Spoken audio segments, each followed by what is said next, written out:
Okay, Mr. Marshall, it is 6:36 by my clock.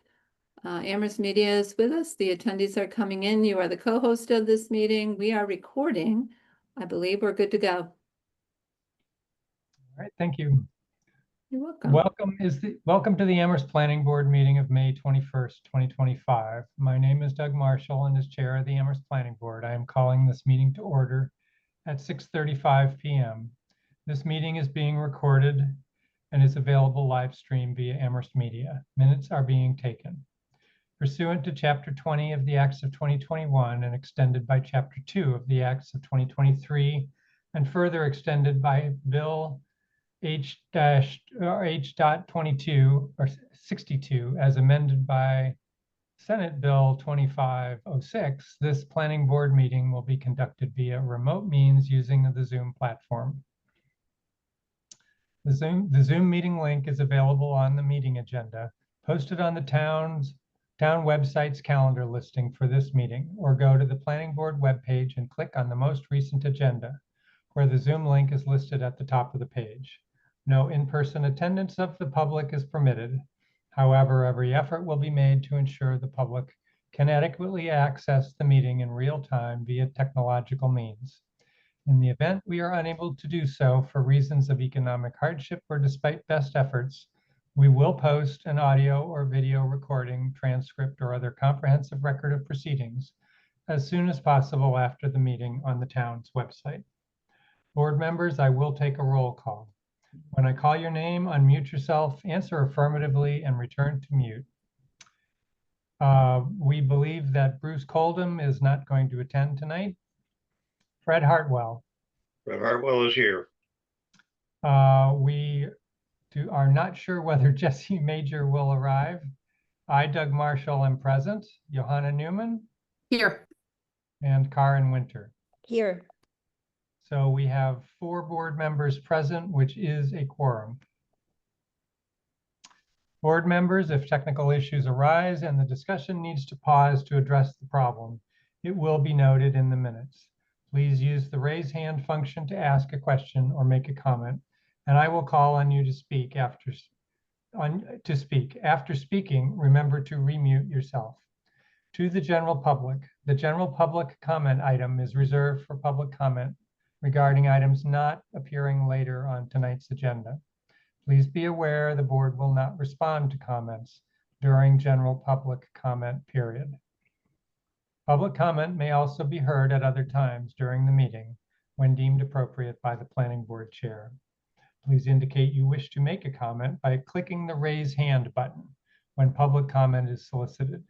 If you have joined the Zoom meeting using a telephone, please indicate you wish to make a comment by pressing *9 on your phone. When called on, please identify yourself by stating your full name and address and put yourself back into mute when finished speaking. Residents can express their views for up to 3 minutes or at the discretion of the planning board chair. If a speaker does not comply with these guidelines or exceeds their allotted time, their participation may be discontinued from the meeting. Okay, we have 2 sets of minutes for the first item on our agenda. Tonight, we have a much delayed set of minutes from July 1st of 2020. I believe these were discovered when Chris was cleaning out her desk, Chris Brestrup.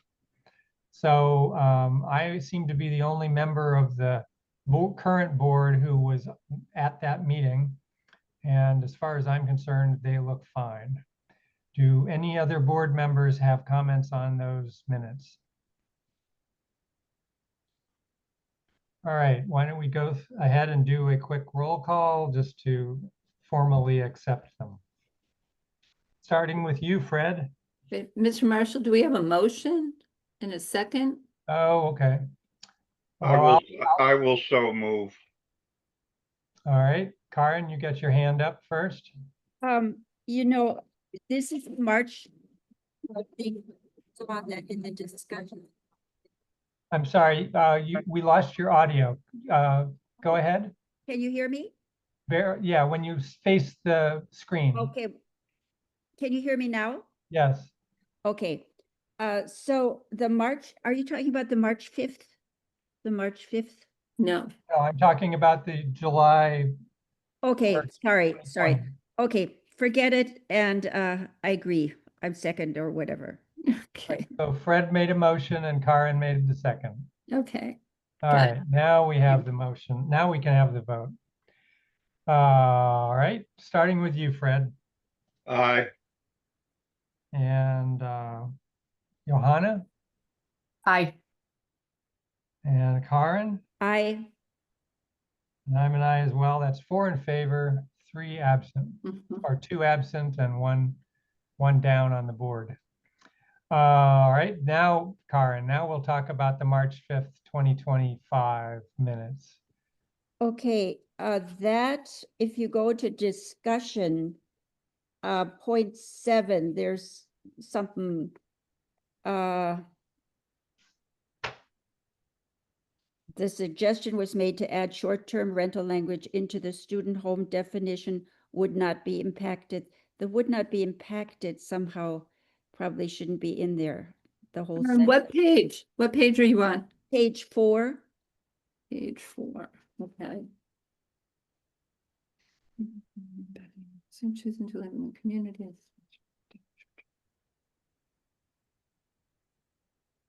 Okay, just somehow just strike it. those 4 words and get rid of them. Yeah, Yep. otherwise it's fine. Thank you. Great. Any other comments? All right, Johanna, I wanted to put forward a motion to accept these minutes from March 5th as amended. It's amended. as amendment. Mhm. Karen, I second. all right, thank you. Any further comments from the board? Mhm. All right, going through the roll call, starting again with you, Fred Aye. and Johanna, Aye. Karen, I, I'm an aye as well. That's 4 in favor, 2 absent. All right. Time is 6:42. We'll go to public comment. As I stated before, this is the point for people to make comments about topics not appearing later on the agenda. I also introduced this topic by reading the names of the public who I can see as attending. So while I do this, if anyone wants to make a public comment, now is the time to raise your hand. We have attending Greg Richane, Judy Barrett, Maura Keene, Pamela Rooney, Paul Zagieski, just plain old Rob, Sarah Barr, Tom Reedy, and Tony Duong. All right, so I don't see any hands raised yet. I'll wait a few more moments for someone to raise their hand if they'd like to make a comment.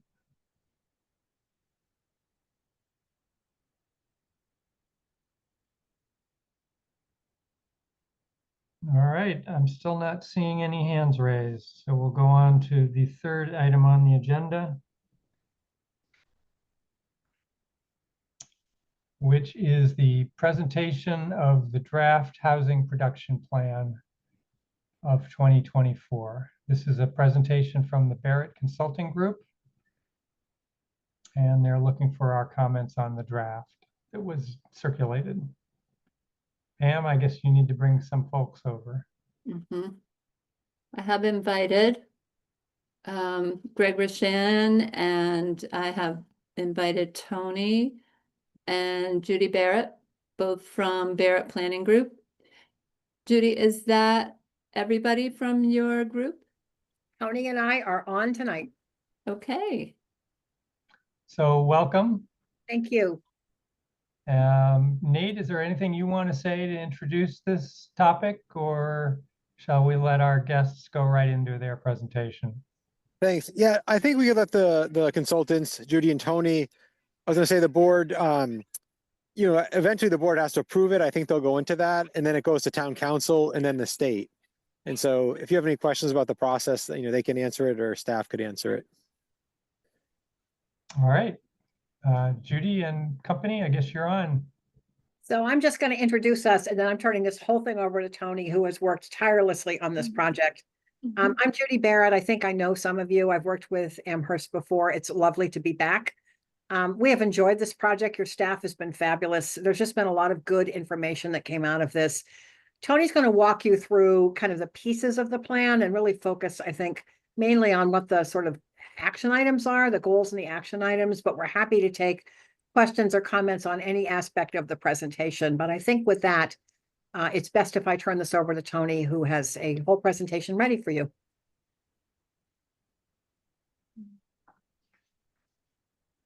Tony, you are muted. Thank you, Judy. I would like to share my screen now. All right. Yes.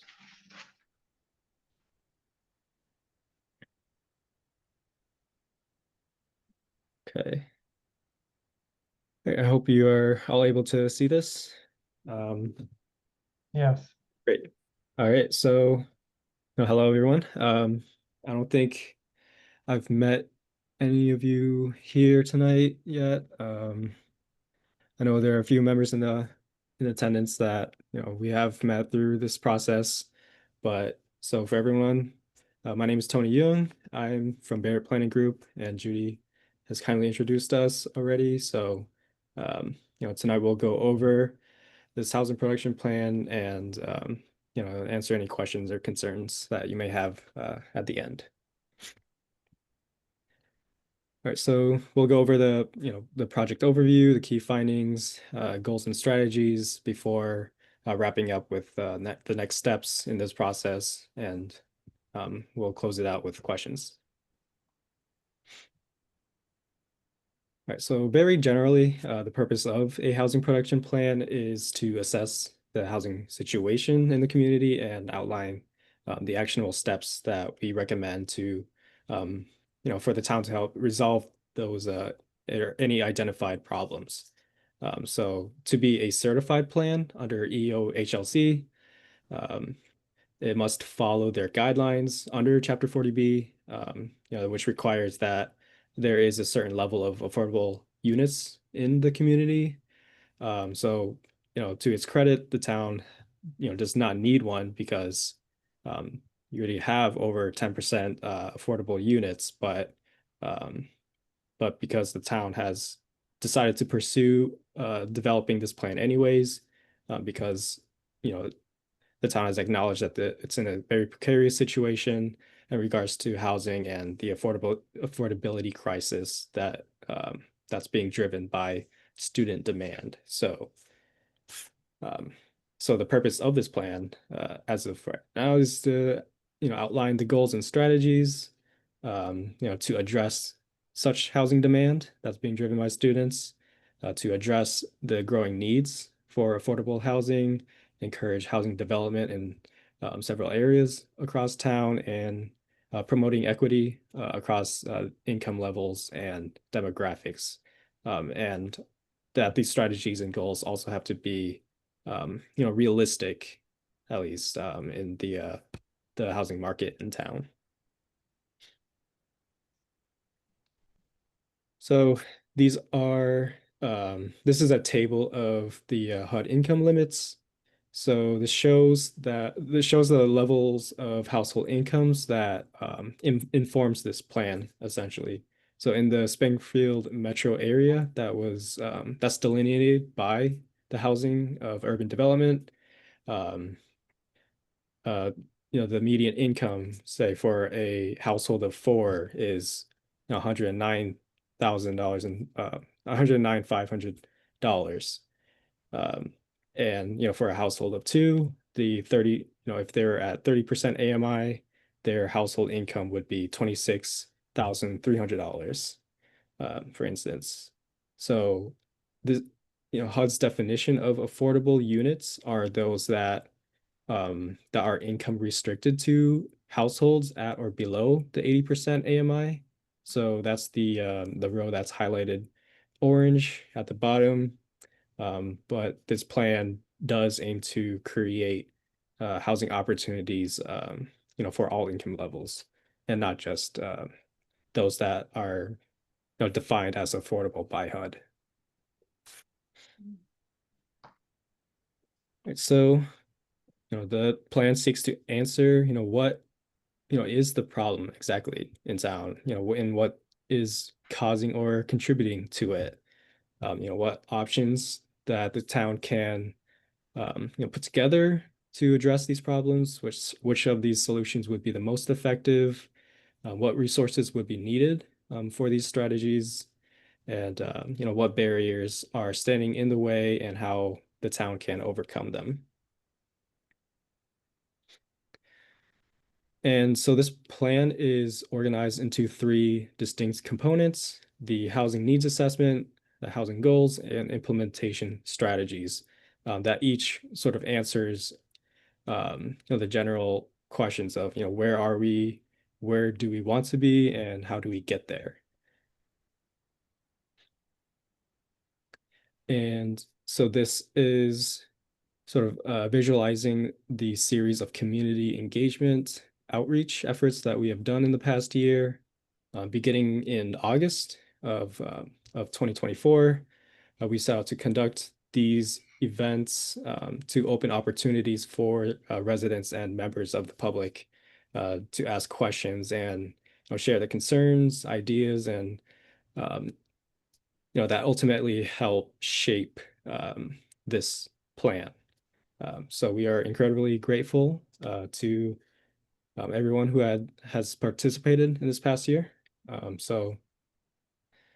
And following that, this is just a list of exactly when we had held these events.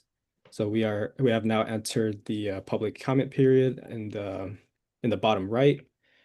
So this draft plan is currently posted on the town's website and available to the public to read and submit any feedback. And so we're hoping to receive them all by June 1st before we close it, before moving forward.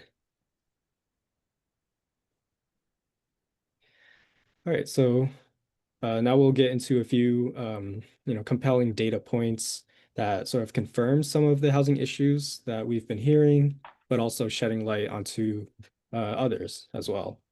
So, a lot of this is going to sound familiar, but I just want to share just a few numbers that paint, a very, very specific picture, that pertain to these concerns. So, with housing or household trends, we know that household sizes are shrinking. So with a growing number of 1 and 2 person households in the past 20 years, as well as that there are, more, people living alone, and that the number of family households are falling. And this has been, an issue that's been, that's the residents have been expressing for a while, and it is likely to continue as those who we have surveyed, 25% of families say that they are likely to move out of Amherst in the next 5 years. So next, the population of off-campus students are rising. So the latest data shows that there are over 9,000 UMass students living in Amherst off campus, and over 1,600 living in neighboring towns, which include Sunderland, Hadley, Belchertown, Leverett, and Shutesbury. And we estimate that an additional 7,000 UMass students live even further away, so outside of Amherst, outside of these neighboring towns. So UMass has provided this data with us. So, and unfortunately, they only have this information going back to 2022, which was post-COVID. So it may seem like the increasing number of off-campus students are due to students returning to in-person learning, but based on data from previous studies 10 years ago, and the off-campus student population had always been rising, and just confirming what we've also been hearing across town.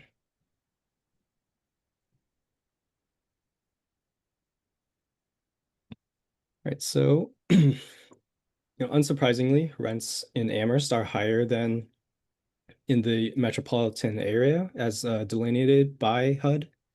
The average rent in Amherst can be, about twice that of the HUD fair market rent, or FMR.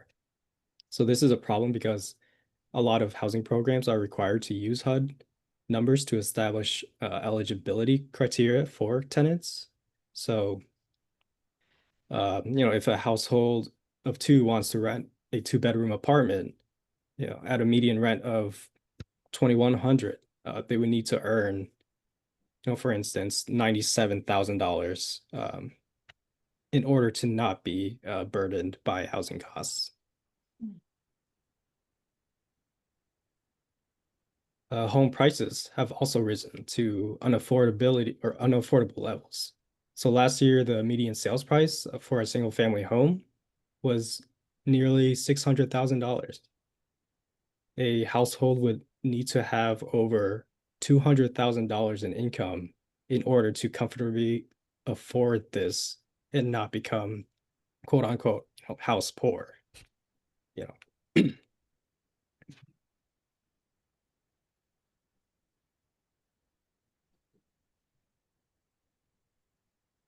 And so this table shows the number of households that are cost burdened by their income levels. So cost burden meaning a certain percentage of their income being spent on housing related costs.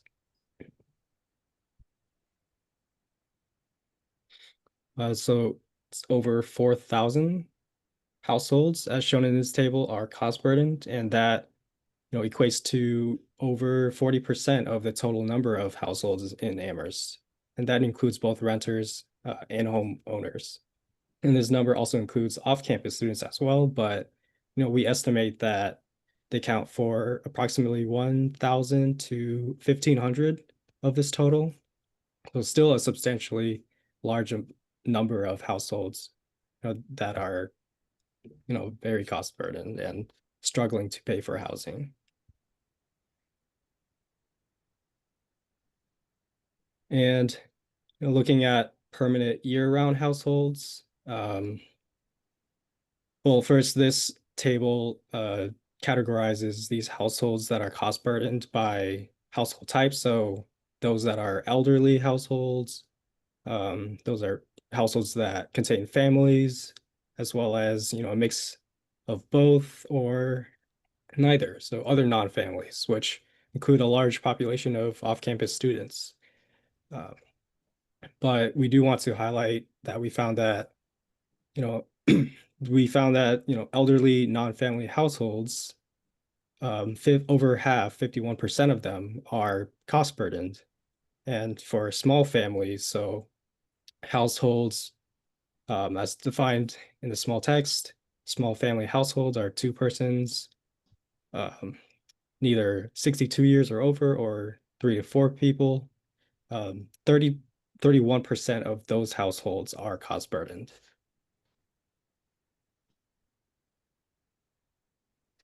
So what can the town do to address these issues? As I had just covered, the first component of the housing production plan details what the housing issues are and identifies the problems to be that there are impediments to opportunities to housing choice, that there is a shortage of affordable housing options, that there's a limited public and financial capacity, and that demographics are shifting. So we then propose broad and overarching goals to help address these problems and propose more specific objectives or strategies that would help the town make progress toward these goals. Some of these goals and strategies must align with state criteria, but we also recommend strategies that go beyond what they simply require.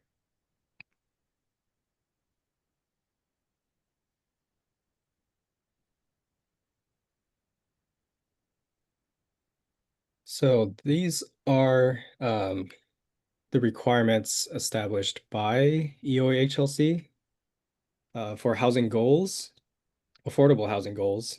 There needs to be a mix of housing types consistent with community and regional needs and values. So those that are affordable at various income levels up to 120% AMI, as well as that there needs to be a numerical goal for housing production, which we will get to at the end of this presentation.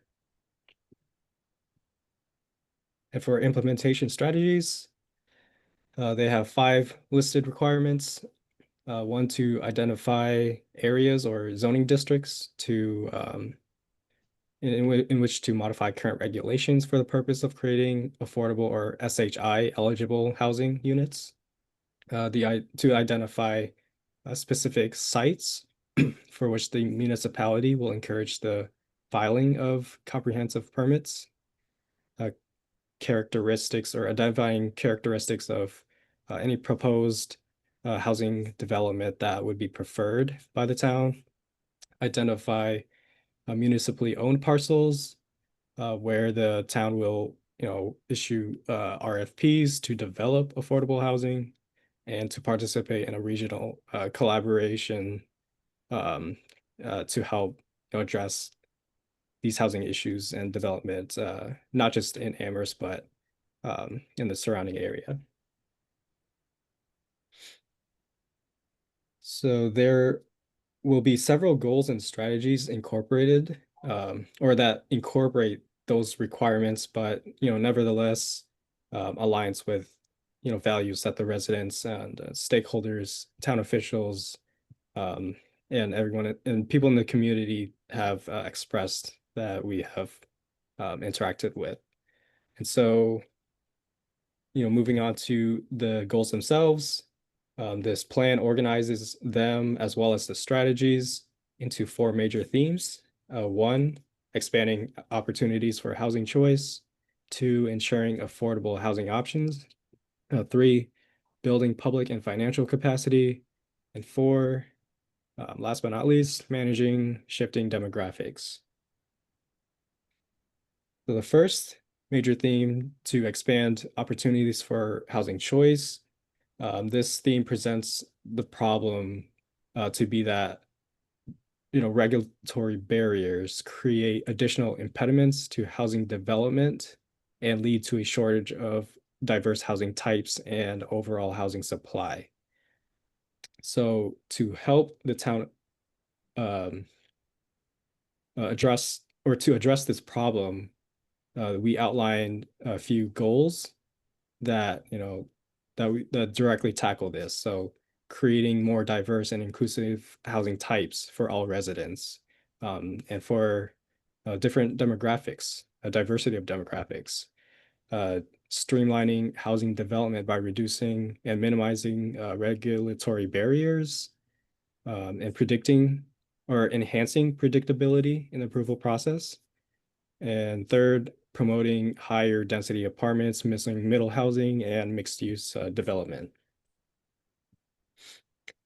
So to help the town achieve these goals outlined, we recommend these strategies.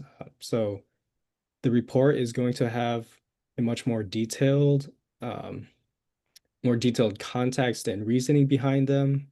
But very quickly, we recommend that the town upzone residential districts townwide to enable the creation of missing middle housing, for instance. So this would include, identifying or defining cottage courts as a distinct housing development type, and either allowing them or permitting them in all residential districts. And other strategies would be to reduce minimum parking requirements, so that more housing can be built in a given area, and creating and adopting a pre-approved ADU design plan or pattern book that would further minimize the discretionary review process and streamline the approval process as well for any interested homeowners.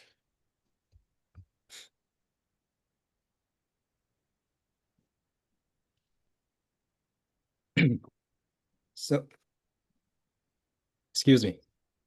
So the second theme is ensuring affordable housing options.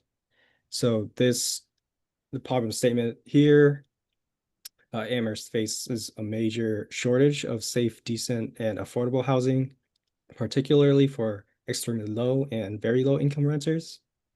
And the goals listed are to create more housing options across a range of affordability levels, preserve and maintain existing income restricted affordable units, and minimizing housing expenses to enhance affordability and ensure all residents have access to secure and well-maintained homes.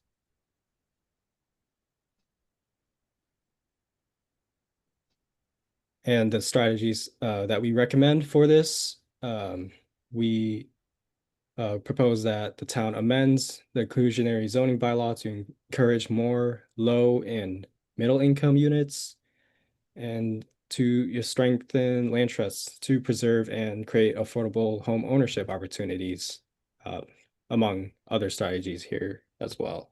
So we want to emphasize that any changes should be carefully considered, and that they may be best pursued alongside other strategies in order to be, most effective. So the third theme is to build public and financial barriers. The capacity to build housing is limited to the amount of public support, financial ability of stakeholders, and available funding granted to housing organizations. And so the goals for this would be to invest in public financial education, increase community support for housing initiatives, generate additional funding for housing programs, and fostering collaboration with developers, institutions, and other stakeholders to support housing projects. So to achieve these goals, we recommend that the town pursue strategies that, include pursuing additional funding sources, and continue to utilize available state sources, and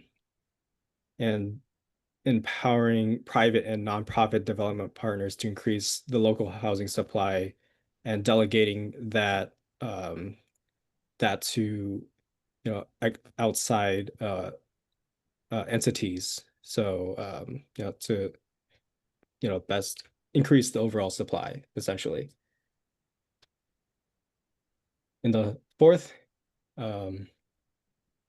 major theme, managing shifting demographics. Problem is that the demographic makeup of the town is evolving, with a declining number of family households with children and a growing housing demand among senior residents and off-campus students. We have goals to promote a strong sense of community by encouraging a socioeconomic diversity and a mix of incomes, supporting a range of options to help residents remain in their homes as they age and attract new families, and encouraging the development of student housing while preserving home ownership and rental opportunities for year-round residents.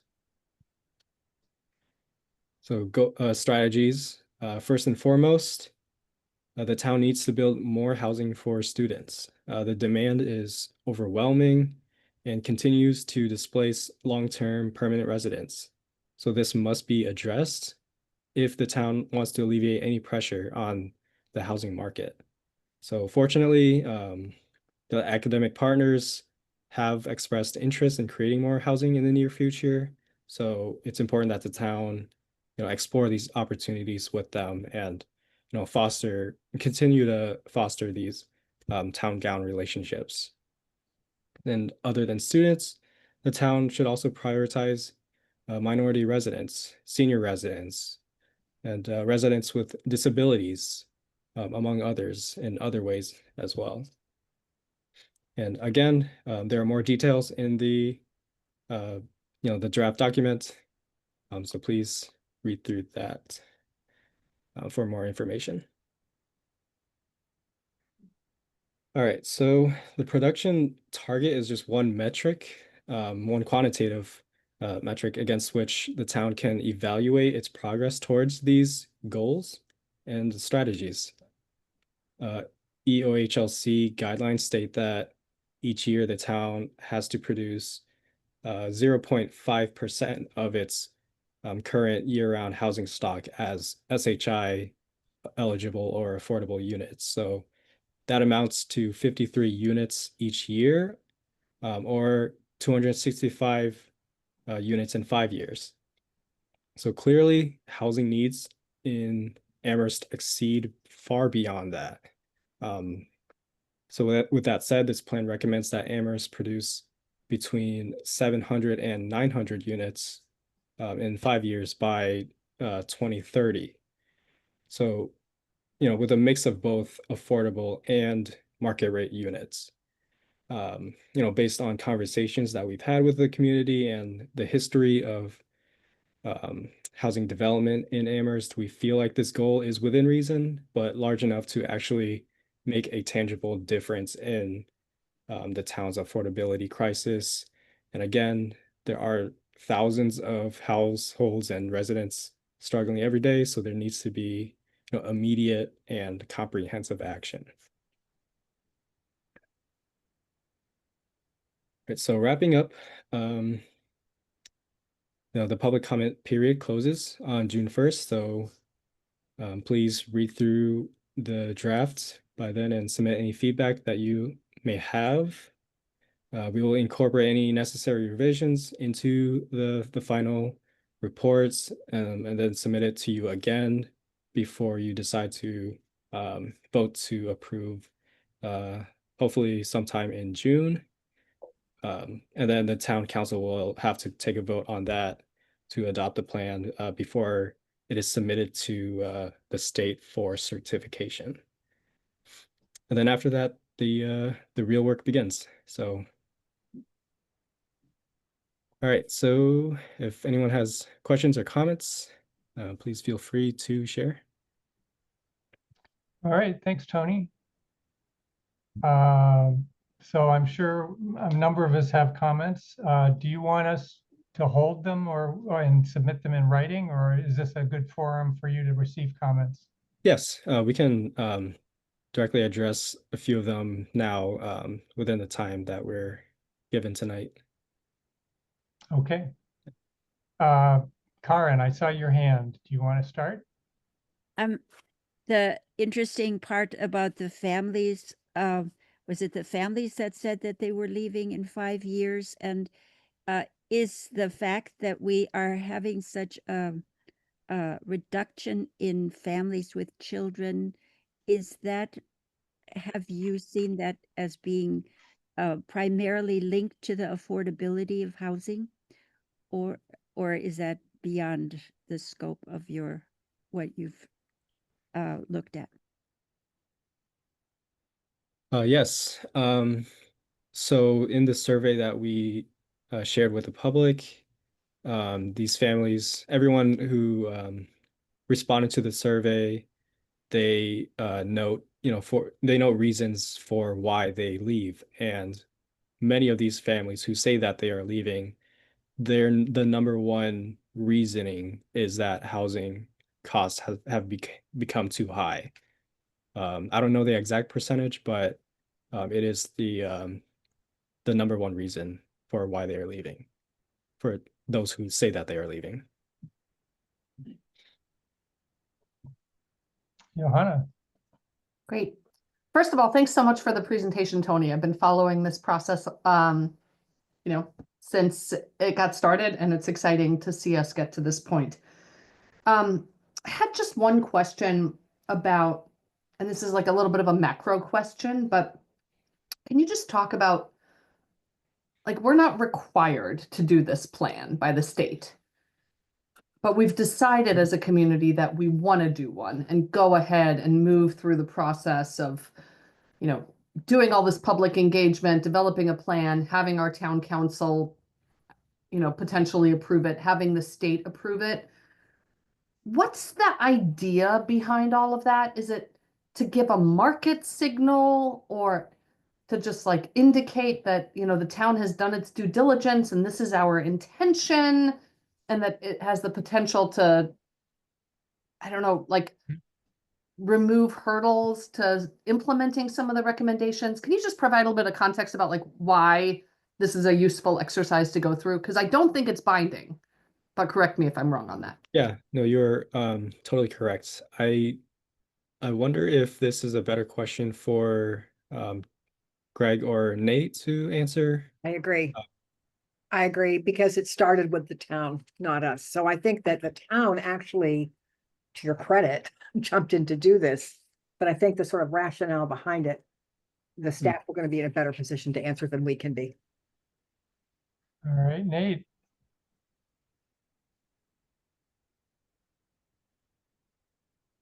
Nate, are you there? Yeah, I'm here. Can everyone hear me? Yes, we Yep. can hear you Yes. now. Sure, thanks. Yeah, so the previous housing production plan was done in 2013. And then we had a comprehensive housing market study done in 2015 that looked at kind of the general market, you know, whether or not it's affordable. And from the town's perspective, we'd always meant to update our housing production plan and keep it current. And it just kind of fell out of date. I think what we like about it is the focus on affordability in this plan, because we're at safe harbor. We've asked for a little bit more in terms of kind of needs assessment and strategies, but I think it, you know, the state has a framework for it, and we find it to be very useful to look at what our, you know, the housing characteristics are in town, the housing needs, and then strategies on how to achieve, you know, different goals. And so, you know, it's nice to have Judy and outside consultants provide their expertise and their knowledge to provide, you know, give the town. So, you know, that's kind of the impetus of it. Really, is not that it, right, we're required to do everything in the plan, but you know, it lays a really nice framework for the planning board, the housing trust, and others to incorporate into, you know, other policies and zoning updates and everything for the next 5 years. So that's the reason why we did it. So Nate, seeing that Johanna doesn't have a follow-up, you know, there's some relatively specific things in here, like upzoning all the residential districts to allow the missing middle to happen. So if we endorse it and town council endorses it, you know, does that imply we're going to go ahead and make that zoning change? Yeah, I think what it means is that staff and the planning board and others can, you know, explore that. So what is, you know, they don't specify a density figure or, you know, certain housing types or typology. So, you know, that's something to consider. Right now, you know, there's single family homes, duplexes, and then it's basically apartments and townhouses by special permit. You know, is there a way to have, say, cottage style development by site plan review that has a little bit more standards and conditions in the bylaw? So, you know, you don't have to go through a special permit process to have, you know, more than a single family home on a residential lot. And so, yeah, I mean, you know, to me, if the planning board approves it and the council approves it, and then we send it on to the state, it's saying that we like, you know, whether or not we like every strategy or goal, it's saying that, you know, we think this is a worthwhile idea to pursue. And then it's, you know, what are the specifics of that idea? You know, is it, you know, only in the RG district? Is it in other districts?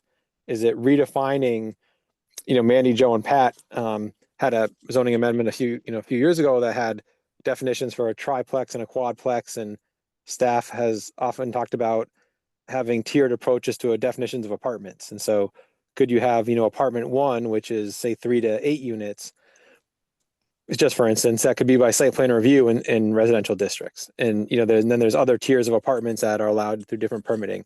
You know, right now we don't allow more than one single family home or principal dwelling on a property. Does that need to be looked at, especially now with the ADU legislation? So could we allow, you know, 4 single family homes on our property, whether that's a cottage style development or not? And so I think, so, you know, from that strategy, to me, there's a lot of ideas that we can discuss and move forward. It's not, you know, it's not saying have, you know, 30 units an acre. It's, you know, something that we would then explore to say, what is the right number? What's the appropriate measures to take? All right, Fred? Yeah, I'm struck by the way that the state absolutely gets in Amherst's way about achieving these objectives. this is a fascinating report because it very clearly indicates the impact of student rentals on the overall market. And so now we have a state intervention in the accessible dwelling unit issue with very heavy-handed legislation. And we attempted a way to mitigate this by defining a student dwelling and limiting the impact in a accessory dwelling unit application so that we would be preserving market availability for non-student rentals. And Nate took this to the state, the relevant folks in the state, and they indicated, nope, that's against the law. You can't do it. So, you know, in lots of ways, the state is very, perhaps unknowingly, but absolutely making it impossible for Amherst to have the impact that it wants to have here. All right. Thank you. Karen? Yeah, I think one thing I would like to ask the consultants, I agree with Fred. It seems that the factor of this overwhelming amount of student housing needs that we have is a driving force in having so many people then competing for houses, and students can team together and rents go up, and out of state investors come in and build, you know, expensive apartments, which students then can rent. It occurs to me that one strategy, rather than, I agree with all the things that you've proposed, but one strategy would be to really concentrate on building massive amounts of affordable student houses so that that demographic is not interfering with the housing of the rest of the population, because it's true that families are everybody is getting sort of priced out of the market. So, and students themselves are, you know, they're sort of hostage. They have to pay to find a place, so they team up together. If we concentrated heavily on really building student housing that's affordable, and I always wonder, why can't we find a way, why can't architects come up with a way of building very simple student housing? Students don't necessarily need big apartments. Is that something that you've looked at? Because I think that that would go a long way to making Amherst then have housing opportunities for the diverse population that we're all trying to keep here. Sure. So we can't exactly speak on, you know, the perspective of the developers as far as, you know, how expensive, you know, construction and development is for them. So we do know that the cost of construction is increasing to levels where it's very difficult for them to build, you know, housing that is, you know, we considered or relatively affordable to students, you know. But as far as, you know, looking at, you know, specific areas for building large, you know, apartment complexes for students, yes, that's something we've looked at into. We haven't exactly identified any specific or confirmed any specific lots in a way that whereas this plan more so looks at like a high level suggestions and strategies as far rather than, you know, very specific parcels or areas in town that we want a very specific type of housing. That's more so like that's more on the town's side to you know, decide where they want to place, you know, these types of housing. But we just make general or more like higher level recommendations for where we think or how we think development should be, I guess, placed, or like ways that we can enable that essentially. Karen? Thank you, but I think that's something that we as a planning board, when we adopt this, and I think it's a wonderful plan, and thank you for presenting it so well. But I think we should really also consider the fact that if we had this really address primarily this one big gigantic problem, that we would address all the problems. Yes, thank you. I guess I'll ask a couple of things.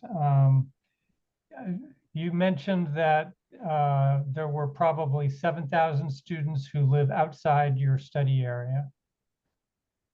And so is it reasonable to think that this problem wouldn't be solved in Amherst until there were another 7,000 units built somewhere in the study area? Well, so yes, there are 7,000 students living. We don't know exactly where, but we don't have numbers to show exactly which towns. Like if they could be in the Springfield metro area. They could be, fully remote students on the other side of the state. It's hard to know. So your number includes fully remote students from UMass? We know would they- presume they- that, yes, because we look at the total enrollment numbers, and we look at how many students that they have information for that lives in these specific towns. We don't have information on students that live elsewhere, so we say that these students live outside of Amherst and these neighboring towns. Okay. Kind of a small one, but when you got to sort of problem number 3, which Mhm. I think you called something like building public and financial barriers. Why isn't it titled something like tearing down barriers? Because it just seems like you're talking about building Oh. up barriers. Sorry, this is just a typo. I think it's phrased something else in the actual plan, but on this slide, this is just a typo. I believe it's building public and financial capacity rather than barriers. Okay, well, it appeared in multiple slides Okay, for this presentation. apologize for that confusion.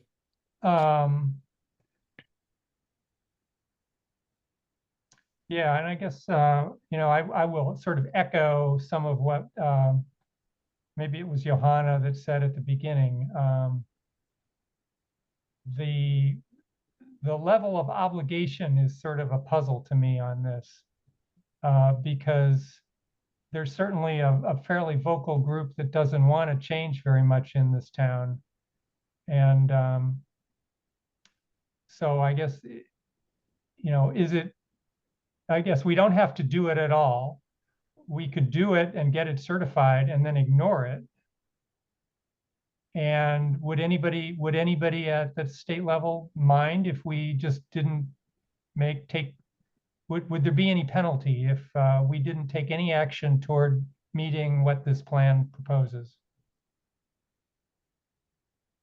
We have the affordable housing, inclusionary zoning, we to keep us above the 10%, but say that's all we wanted to do, just stay above 10% with any new complex and not worry about anything else. Is there any penalty to us? So, there are some grant programs that care whether you have a housing production plan. No one is then rated on whether they've implemented it. Once in a while, you'll see maybe a few extra points assigned for having a certified plan.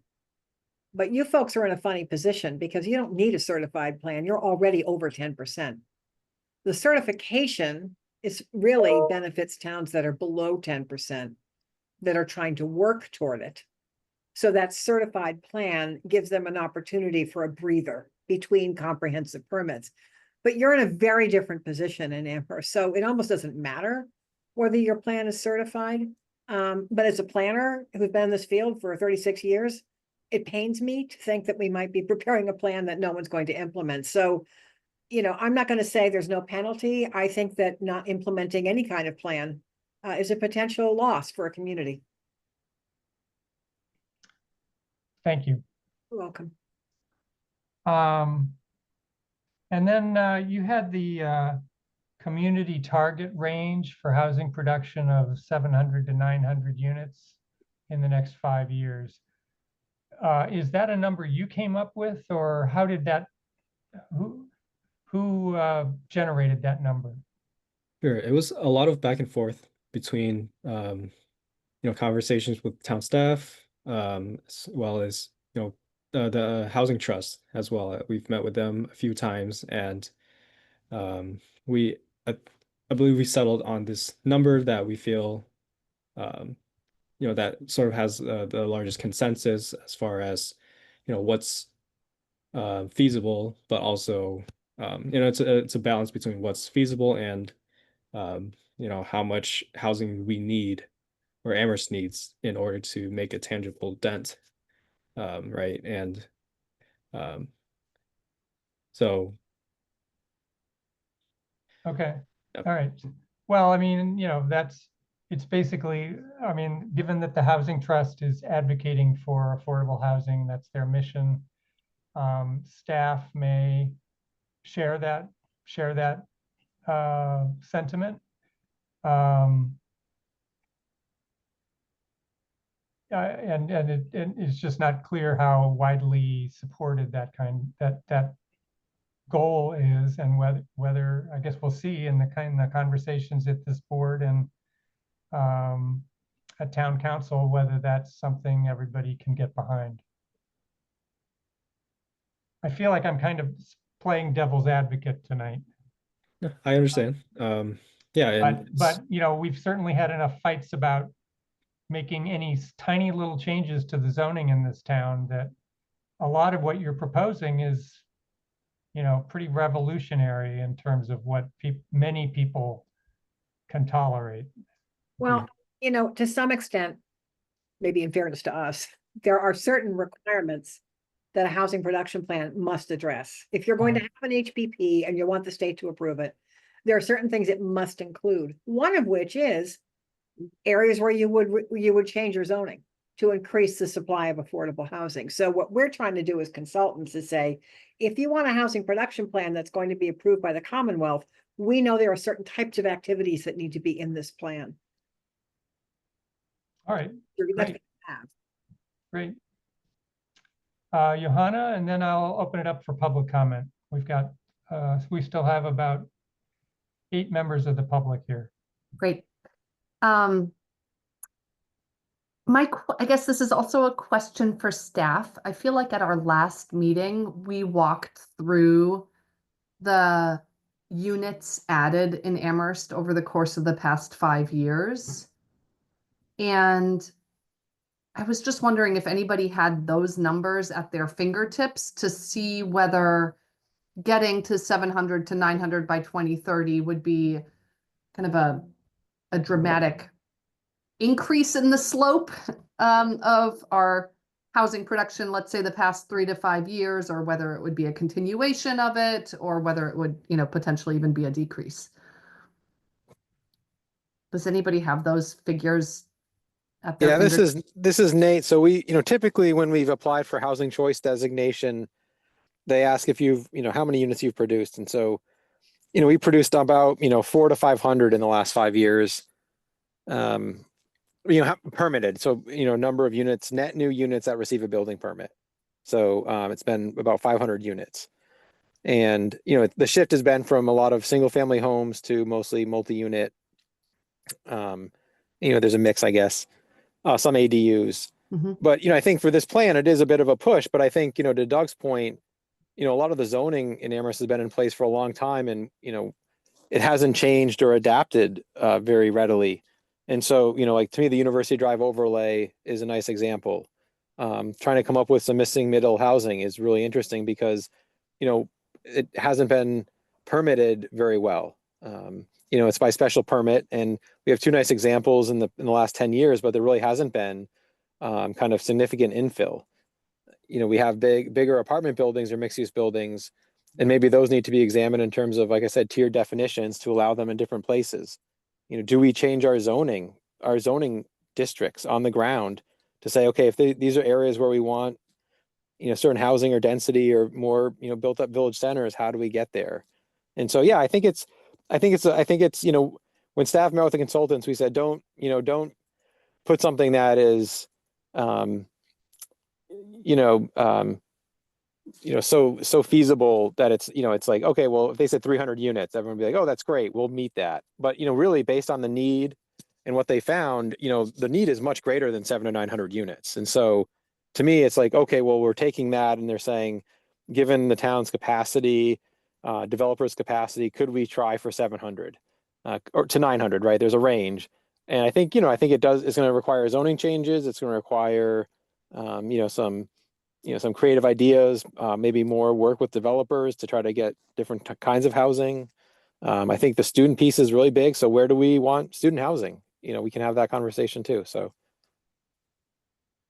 Thank you, Nate. And to follow up with that, there are zoning in the bylaw that had been intended to, enable and create, certain types of housing, but just hasn't been actualized. And so, and not created the amount that was intended. So a lot of these strategies sort of aim to tweak maybe some of the language or even revise them to an extent to which it will actually enable and facilitate the creation of more units that it may have originally been intended for, if not more. So All right. Two small things I wanted to mention. One is there was a number of mentions of the cottage style housing as sort of the missing middle. And I guess to me, the cottage style is not exactly the missing middle, or maybe it is, but it's just one permutation of it. So I felt like there was too much emphasis on cottage style and not on the wider breadth of missing middle. When I think of missing middle, I'm thinking of something that's probably 3 stories tall and has 8 to 15 units in it. And so cottage style, I'm imagining, is a bunch of little tiny houses around a little courtyard. And that's a very different animal. It is a different animal. You are correct about that. And Tony, Okay, so talk about I that. I would ask you to widen the yes, the way you describe the missing middle. And Cottage then the court is second sort of thing a both. was, and again, I'm sort of playing devil's advocate here, but one of the ways in which regulatory barriers have discouraged housing is the increasing stringency, I'll say, of the residential building code to require higher and higher energy performance. So and not to mention that, any housing with more than, I don't know, maybe 3 units has to have sprinklers in it. So I think there are a number of regulatory requirements that the Commonwealth has adopted that are have increased the cost of housing and discouraged its production. And we don't have control over most of those, but we do have control over the stretch energy code. And have you ever included in your recommendations consideration of dropping the stretch energy code and going back to the regular, plain old vanilla energy building code? Sure. I do want to respond to your first comment. So the strategy for missing middle housing, it does include housing units or housing types to include cottage courts, but also up to four family quadplexes as well in great, the strategy. great. That's more detailed in the draft report. Okay. As far as the stretch code, we did not we did acknowledge that it, has or does increase the cost of construction. But we did not consider to remove or Right. downgrade to a lower building code. Right, I'm sure that's not a very popular thing to suggest. But, okay, all right. So a minute ago, I had suggested we might take public comment at this point. So we have 8 attendees still, and does anyone want to make a public comment? I know I can see we have a few members of the public who are not here for the next topic on the agenda.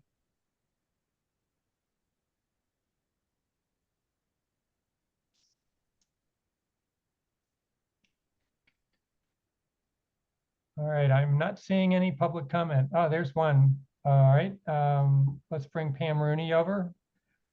Pam, if you can remind us of your street address when you introduce yourself. Sure. Pam Rooney, 42 Cottage Street. I really appreciated hearing the presentation. This is taking a lot of work to formulate these numbers, and the data in this town is very elusive. So I appreciate the hard work that went into it. I was taken Pam? aback. Yeah, Pam, are you speaking as a counselor or as a No. person? no, I'm Okay, speaking as somebody who attends too many planning board meetings. So can I keep going? certainly. Okay. I appreciated the numbers. I was taken aback by the number 4, which was the changing demographics, and that the number 1 item was that, and in Tony's words, his first words out of his mouth practically were, "There's a housing crisis driven by student demand." And then in number 4, it says the first strategy is to build, for the town to build more student housing. And I want to strongly state that it is not the town's responsibility to provide that much housing for that population. It's almost insatiable, because students would want by choice to be closer to the university.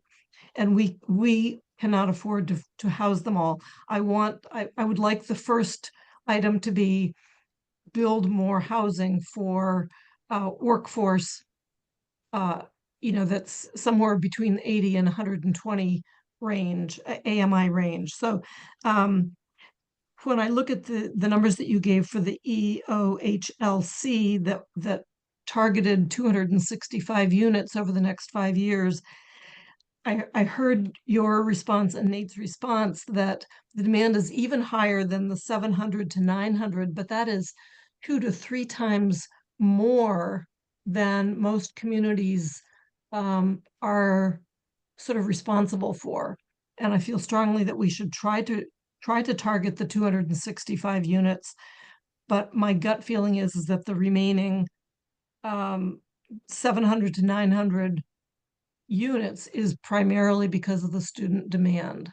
So I'd be happy to write my comments down, but I appreciate this. The numbers are really tough to track. Thank you. Yep. Thank you, Pam.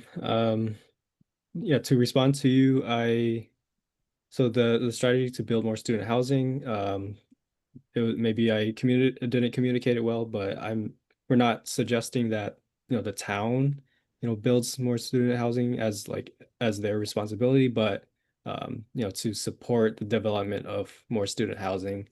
Okay, I thought that was your word, though. You did say the town should build more student housing.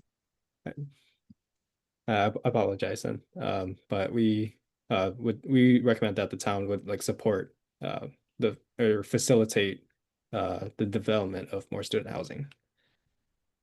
And as far as the production targets, so 700 to 900, yes, a lot of that demand is driven by students, but we also found that there are there are approximately 2,000 households, non-student households, that are severely cost burdened. So over 50%, they're spending over 50% of their income on housing, and that doesn't include the number of, just generally like cost burdened households as well, which are not as severely burdened, but still spend more than that would be considered comfortable on housing costs. So that number does consider the thousands of non-student households as well too, that are struggling to pay for housing. Thank you. Thank you, Pam. All right, Janet Keller, let's bring her over. I don't see Janet Keller. Well, Oh, there she is. Okay, found her. oh, yeah, she's there. I found her. Hey, Janet. You can unmute yourself. There you go. Can you hear me? Yes, Yeah. thank you. Sure. Thank you.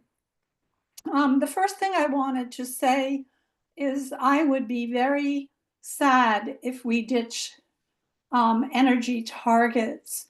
And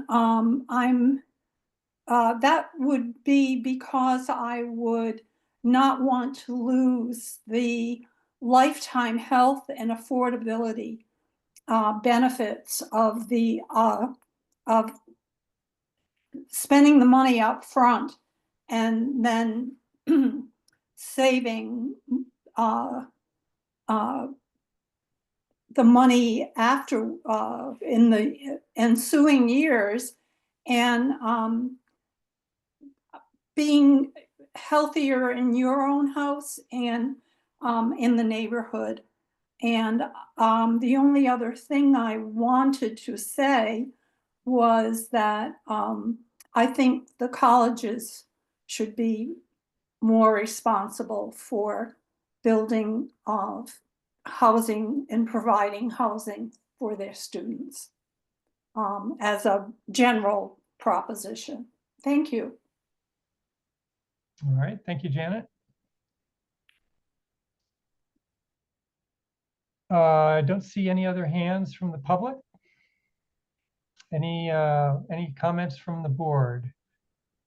So you're looking for comments from everybody by June 1st. I guess another 10 days. And then you'll wrap up this report. Nate, will this come back to the planning board at all for a vote after sometime in June or July? Yeah, we're hoping in June that it could come back to the board. So, they've already made some revisions to the draft that there's, one draft and then another draft that was sent out, and then there'll be a final version that incorporates any comments received by June 1st. And so the idea would to, get it back if in time for the 4th, but likely the 18th of June for a vote. I think most of the plan will probably remain the same, right? Depending on the comments, there might be some tweaks to things even based on comments tonight, but the framework and the needs assessment and a lot of the things that are there, probably remain the same. Maybe there's, like some modifications, like you said, Doug, say to like what missing middle housing types could be. But that, for instance, to me, that's not going to change that strategy other than maybe Right. clarifying it or expanding it a bit. And so those are the types of comments that'll probably be incorporated and then brought back. All right. I was remembering in the report that, or the version that you last posted on in the packet on the website, you included some specific properties that were, private properties that might be ripe for housing, and some town-owned properties that were potentially available. I was, first of all, it wasn't a very long list of properties, and I'm just puzzled. I was just curious how you identified those. I mean, in many cases, I think one was a fairly large parcel that Amherst College owns, and one was the Lutheran Church north of UMass. Just how did you pick those two?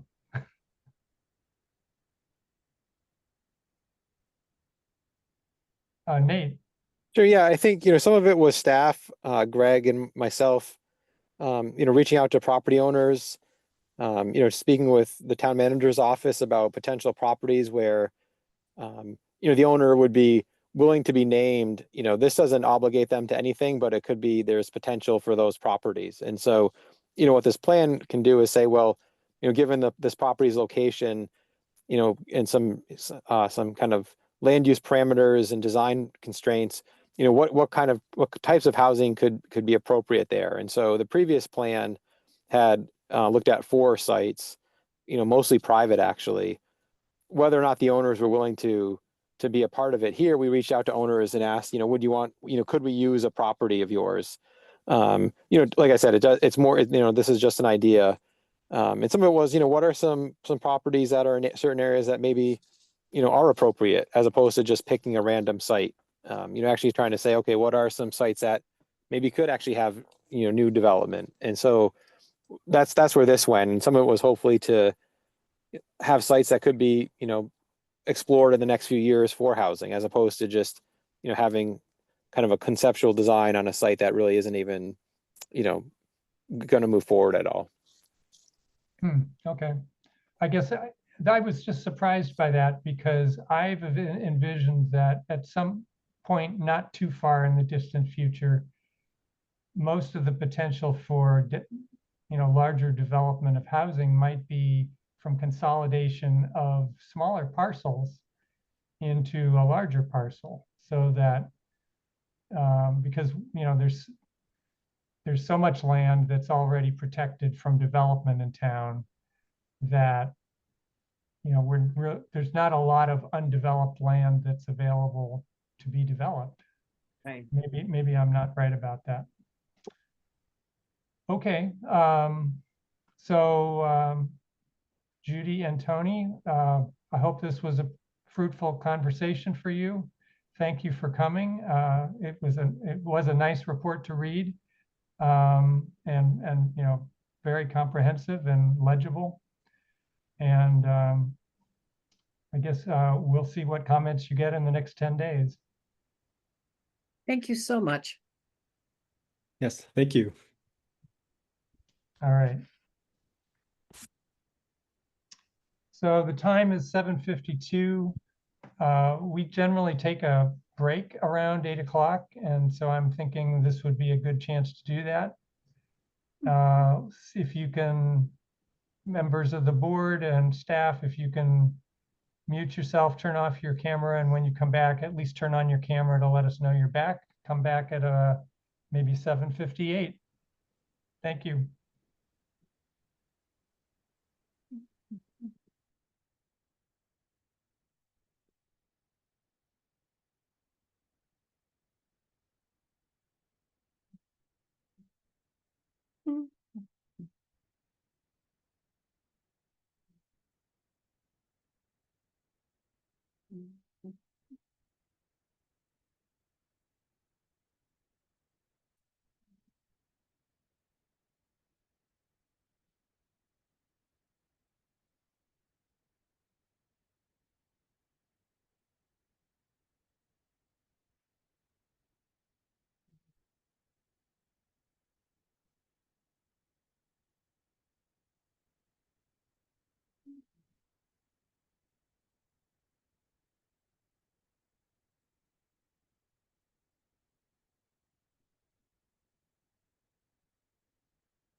All right.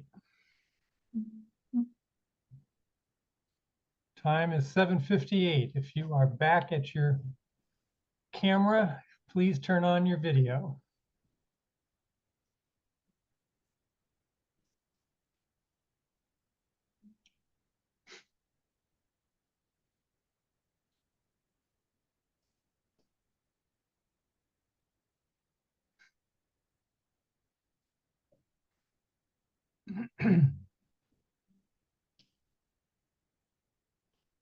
It's like we need Karen.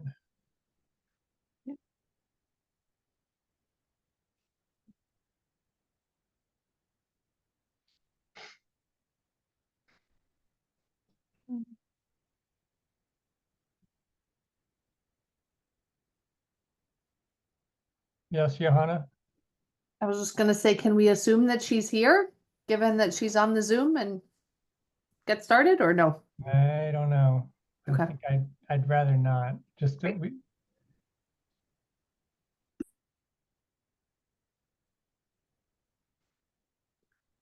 Give her one more minute.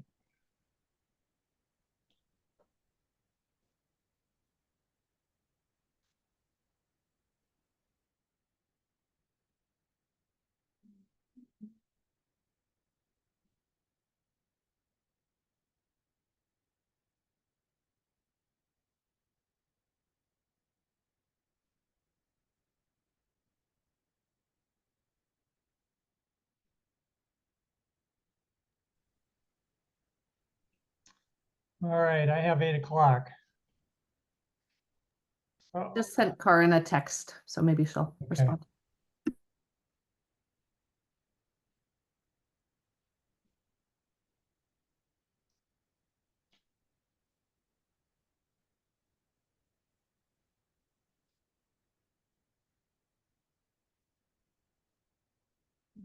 There she is. there she is. Hi, Karen. All right, so we'll move on to the 4th item on the agenda. And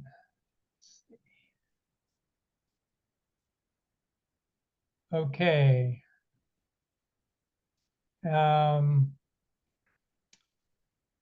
So this is not a public hearing, but at least in the agenda, it's identified as a public meeting. And I don't know exactly what legal conditions that means, that implies, but this is a public meeting on the Pali Village subdivision and a request to accept that subdivision, Pali Village Place, as a public way. In accordance with Mass General Law, Chapter 82, Section 21, the Planning Board will review the layout and plan of Pali Village Place to discuss acceptance of Pali Village Place as a public way as referred by the Town Council on May 5th, 2025, 2025, and to make a recommendation to the town council on the acceptance of the roadway with a report due back to town council within 45 days of that referral, which would be June 19th of this year. So with that, I will welcome Tom Reedy to the meeting, whom I believe is representing the developer. Hello, Tom. Hello, Mr. Chair. For the record, Tom Reedy, attorney with Bacon Wilson out of Amherst, here on behalf of Gordy Pally, who created Pally Village. And we had, this is a subdivision approved, I think, in 2004. And Gordy has been working for the past several years to, with Jason Skeels, Guilford Mooring, to get the roadway up to a place where the town would accept it. And now we're obviously at a place where it's in front of the planning board. I don't know that Pam, I don't know if you want to show the subdivision roadway. I think some folks had a site visit. I know there were some questions about, was there a punch list? And there was back in June of 2020. And Gordy complied with it. I don't know if he got sign off from Jason. And then there was also a question about a homeowners association, and there is one, and there is a declaration of restriction, which does require the homeowners association to maintain the, what do they call it, common areas, including maintaining the drainage structures located on the common area and maintaining the detention basin located on lot number 7, maintain the picnic area and walking trails located within the common area. So what you see on your screen here is Pally Village. And you'll see if you go all the way to, I think it's ultimately it's the left side of the plan, but I think it's the east. Lot 7 has the drainage, and then there's obviously some wetlands and open space. So, you know, I don't want to belabor it. Pretty simple.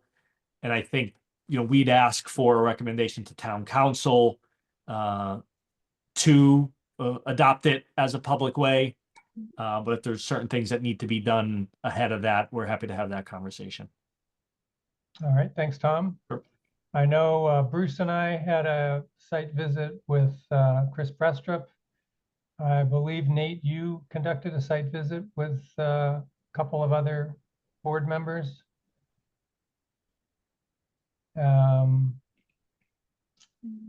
We went out, you know, Bruce and I went out and saw the subdivision. We saw the drainage structure, or the retention basin, and saw the condition of the road. It's obviously not new, but it wasn't in horrible shape.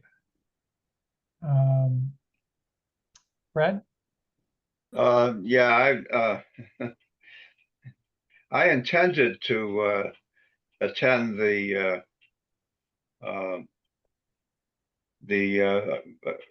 I guess the viewing out there on Tuesday, except the colossal blunder on my part.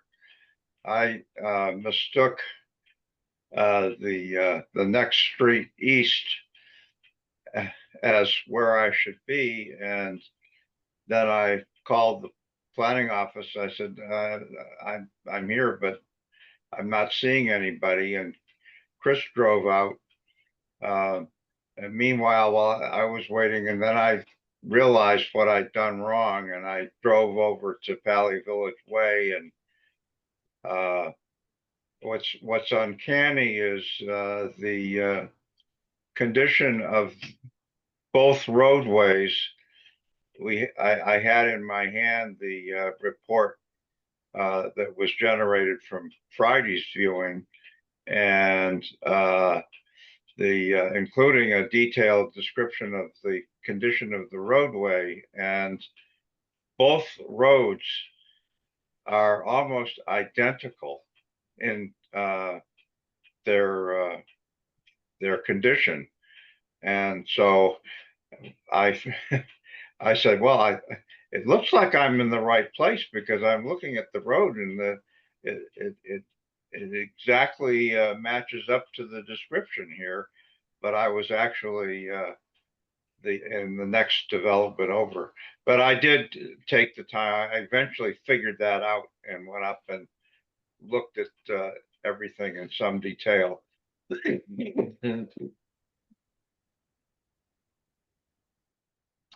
Okay, thank you, Fred.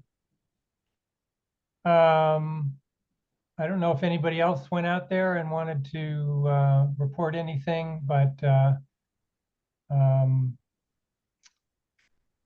are there board members? Are there any questions for Tom? Any questions for Nate? I'm going to ask Tom a question that I asked Chris about, and I mean, this is sort of tongue in cheek, but given the condition of all the of many of the roads in Amherst, the idea of recommending to town council that we take on more road responsibility seems kind of I don't know, hard to believe. And so, you know, I'm sure the developer would be pretty unhappy if we recommended not that the town council not take this on. But Tom, do we have any obligation to do that? I do not believe you have any obligation. I'd have to look at the definitive subdivision plan, but I can't imagine you would have placed a condition where you would obligate yourself to take it on. So I don't think you do. And it's, you know, more than the developer here, it's typically the homeowners who are Right, the ones that are right. going to be, you know, And talking they're to all the they're town all paying manager. property taxes, and they sure hope we take care of the road. You've got it. You've got So it. I realize they'd be unhappy also. And you know, I'm not sure I'm serious, but if I were on town council and particularly part of the finance committee, I'd be saying, what on earth would we want to do this for?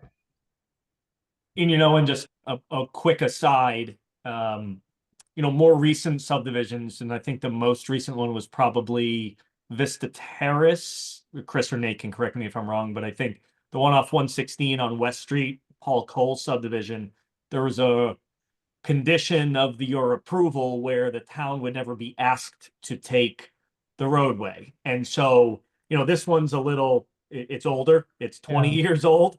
And so just, you know, planning board moving forward, Yeah. probably should think about for any new subdivision if you're so And lucky to setting get one. expectations at the beginning rather than Precisely. disappointing people at the end. You've got it. Yeah. So Nate, what kinds of things should we be thinking about here? Or is there really not much to think about and we should just vote to recommend? Yeah, I think there's you know, the town engineer didn't have any concerns, so you know, there's some cracks, but he said that's typical for a road of this age. You know, it's not the town's responsibility to maintain the drainage area, the detention area, so that needs to happen. So yeah, really, I don't, you know, because this was part of a definitive subdivision, we know who the owner was. We had a recent as-built plan. You know, followed all those processes. I don't really have any issues, you know, unless the board had something, right? I feel like there's no reason really not to do it. All right. Board members, anything you want to talk about? I don't want to prolong this unnecessarily. Fred? Yeah, I will enthusiastically support it. I think that it's unfair not to. And I think that there is a public interest in a common standard of roadways which are owned by the inhabitants of the town of Amherst and accommodate people going and coming. I think that is a public responsibility. And I think that, well, I think there's no question that this particular developer has held up his end. All right, thank you. Karen? I second that. Okay. All right, any further discussion? I guess I'll make one request if there's anyone on the public that would like to comment on this. We still have a few attendees from the public.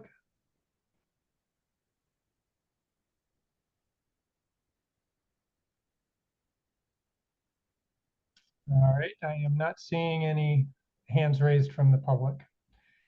In that case, one last offer to the board members, if anybody wants to make a comment.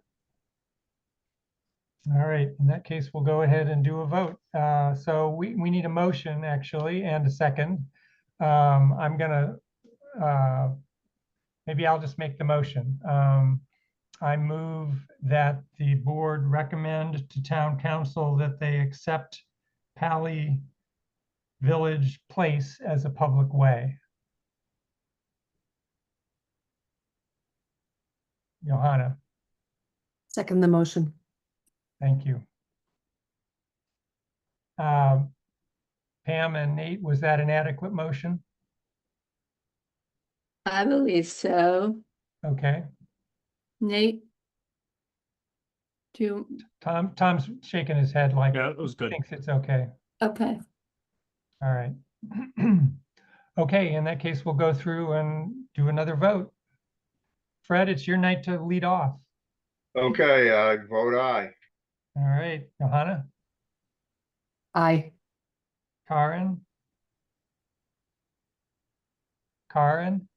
I, thank you. And I'm an aye as well. That's 4 in favor, 2 absent.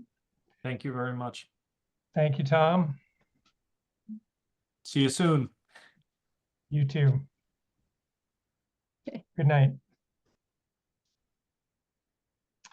Okay, time is 8:14. And we'll go to the next item on the agenda. Item 5 has 2 parts. First is review and discuss the draft ADU bylaw, accessory dwelling unit regulations with possible vote to refer to town council. Nate, anything you want to introduce to us? I know there was a draft in the packet tonight. Sure, thanks. Yeah, so the draft was in the packet. It was in the packet for the previous meeting with, there's some minor changes to it. You know, really it's to accommodate the new ADU legislation. So there's, you know, there's essentially 2 ADUs defined in the bylaw. It would replace the current section, the whole thing. You know, a local ADU up to 1,200 square feet with an owner occupancy condition, and then a protected ADU that meets the state definition, you know, and then the same, basically almost the same set of standards and conditions for both. You know, and it's, you know, what the state's been doing, the Attorney General's office has been putting out determinations. I didn't check today, but I try to check every day just to see if there's anything new about ADUs. So some of the changes that were made on the last few weeks are really to comply with what the state's saying. So, you know, a principal dwelling, you know, we're trying to say ADUs would only be applicable to single family homes, but it has to be a principal dwelling that you know, can be any building that has 1 unit in it. So it could be a multi-unit building, or it doesn't have to be just a single family home. But, you know, the student home definition was something that they didn't, you know, wouldn't be approved. There's been some determinations about design standards. So some of the language has to be modified. I think we qualify it by to the extent feasible for some of those. So I think that's okay. I think really the discussion is, do we like this idea of a local ADU? And we could be more permissive with a protected ADU. It doesn't have to be the state definition. It could be bigger. So it could be that we allow up to 1,000 square foot ADU for protected use ADU. And then, you know, have the same standards and conditions. And so, you know, unless there's other comments, I think that, you know, there'll probably be some determinations in the next few weeks, in the next month or two. So if we move this forward, as this is going through a process, there'll probably be a few more. I feel like we've kind of whittled it down to what's really, you know, there's not much left to change other than maybe 1 or 2 things we have in there, but I think it's to a point where it meets the new legislation. Okay. I'll just throw out right away that under the local accessory dwelling unit definition at the bottom of the first page. You have either shall not be larger than 1,200 square feet or 90% of the habitable space of the principal dwelling. But you don't say whether, whichever is larger or whichever is smaller, or so, I get my choice. If my principal dwelling is 6,000 square feet, then my ADU could be 90% of that size. Yeah, no, they're right. I think that in the update, there's a little language loss there. So really it would be a maximum of 1,200 square feet, or 90%. But no larger than 1,200 square feet. Well, I mean, whichever is smaller. Smaller, right? Yeah. So we need that language. Yep. And maybe that language doesn't have to be in there. The 90% was something that, for instance, if you allowed a 1,200 square foot ADU, it could be at some point as big as the primary dwelling. Right. And so and maybe that's not a concern. Maybe we don't even need that 90%, or maybe we have some other percentage. I don't know if it's necessary, but it was one kind of qualifier to try to say that an ADU isn't, can't necessarily be bigger than the principal dwelling, but I'm not sure if that's a big concern. So one fundamental question for us tonight is whether we want to have this second definition for the local accessory dwelling unit. Johanna, how do you feel about that? I'm confused. Why do we have that? Well, go ahead, Nate. Yeah, I think there could be two reasons. One is we've allowed ADUs bigger than 900 square feet. So this allows a permitting path so that they're not necessarily non-conforming. And it's also, the idea is if we allow it, it doesn't incentivize a larger ADU with an owner occupancy requirement. So if someone is thinking about doing an ADU, maybe 900 square feet, the protected use ADU actually isn't quite big enough to get what they want. And, up to 1,200 square feet would be actually more desirable, and they would have. Nate, you dropped out. We lost you.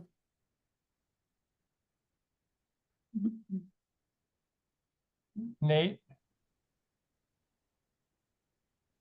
Chris here, Nate, now you're all broken. Am I broken up? We Hold lost on a you for minute. 20 we seconds. lost you when you were describing the second reason. Oh, just to incentivize a larger ADU that has an owner occupancy requirement. So 900 square feet might not actually accommodate what people would want in an ADU. And so they could go to this local ADU, and then it has that owner occupancy piece. And so it's just another option. It's not, it doesn't have to be there. I think it could be a nice option, and it allows the current ones to remain as, not becoming non-conforming. So if I'm an owner occupant and I build myself a 1,200 square foot ADU and I sell my property to somebody who doesn't want to live on premises, is that ADU no longer habitable?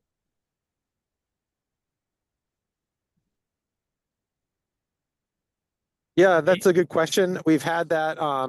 That's happened before, where upon a sale or a transfer, they realize there has to be an owner occupancy requirement, and so they either have to go back through permitting to get that changed, or we wouldn't. The inspections might not have an occupancy permit, or restrict something there. How would I go get that changed? So what we require now and what it's in the bylaws, you'd have to file a covenant at the registry. And so you would have to then appeal to the building commissioner to have that changed. Which he can do? Well, I think that, if the building commissioner said no, then the applicant could then, appeal the building commissioner's decision to the zoning board, which is probably what would happen. Yeah, it just doesn't seem like there's any avenue in our bylaw to allow that to happen at all. There really isn't. All right, so I'm no longer incentivized. Huh.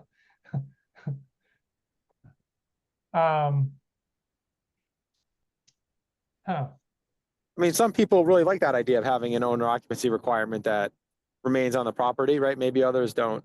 Yeah, yeah, no, I just don't know if I would be willing to, fork out the probably $600,000 needed to build such a thing and and maybe not have it able to be sold very easily.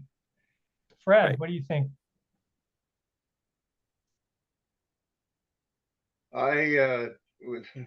This comes up all the time. We have lots of properties, including the one that I'm living in, have an owner occupancy limitation that was imposed as part of a special permit process, and it burdens the property. Yeah. And that's life. I mean, sometimes in life there are burdens, and the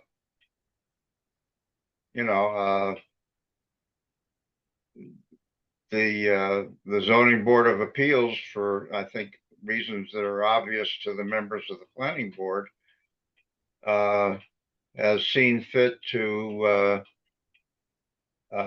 create a local policing of dysfunctional behavior, and that local policing is incredibly effective. And I'm now 78, and my wife and I have thought about whether we should move into another smaller place, but I am delighted to, well, not totally delighted. It's not totally in my financial interest, but as public policy, I'm glad that that limitation is Hockey, but I'm on the call back. and there is a reason that in over 50 years of being a landlord, there's never been a single complaint by a neighbor as to things that go on this property. Not one single complaint. That's why the foreign related and all these things that's why the town has these limitations. All right, thank you, Fred.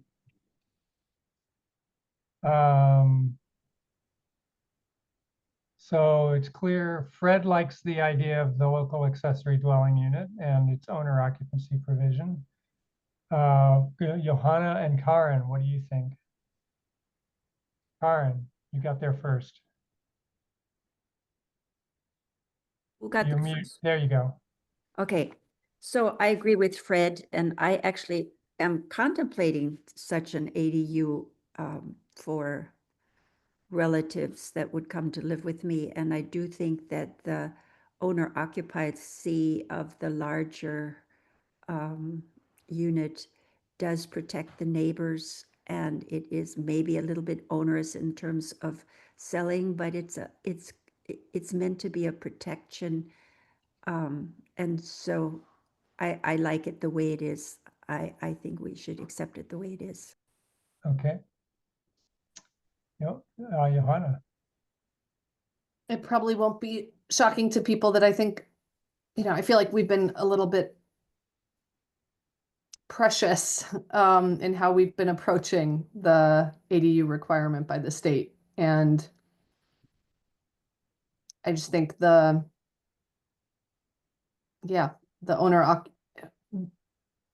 effect of this will be it will suppress the generation of ADUs and suppress.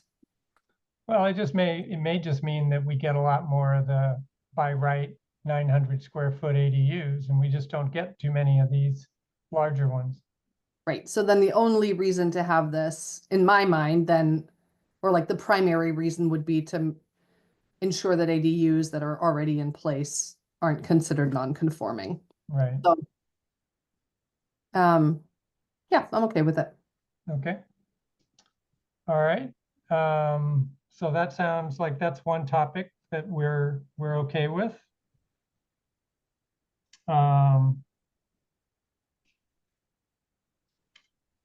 Oh, Nate, remind me, I'm blanking on the other fundamental thing you wanted to, I mean, just the protected use ADU, is that, just in terms of the conditions on there? I don't know if there's anything else to look at. okay. So maintains a separate entrance, is not larger than half of the floor area of the principal dwelling, or 900 square feet of habitable space.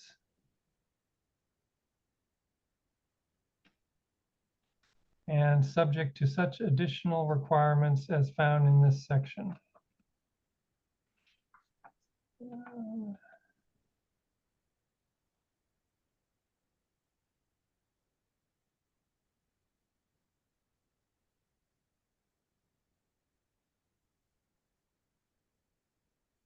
Yeah, I don't have anything to add. So, if if the planning board wanted to refer it to council, would go there. And they could then refer it back or not. And then it would go through the public hearing process with the planning board and CRC. And, even if things moved, relatively smoothly, it's still a few months away from potentially coming back as a final zoning amendment. So I think there's still a process to be had through that public hearing if there wanted to be changes made. Some of it would be, is this draft in a place that we think is good enough to move forward? I think it is. Right. I think the state's given enough determinations that we've changed a few things, and so I think we're at a point where we can keep moving it forward. Yeah, okay. So we can start thinking about a motion to recommend to council. Fred? Nate, a question. I think I'm missing something.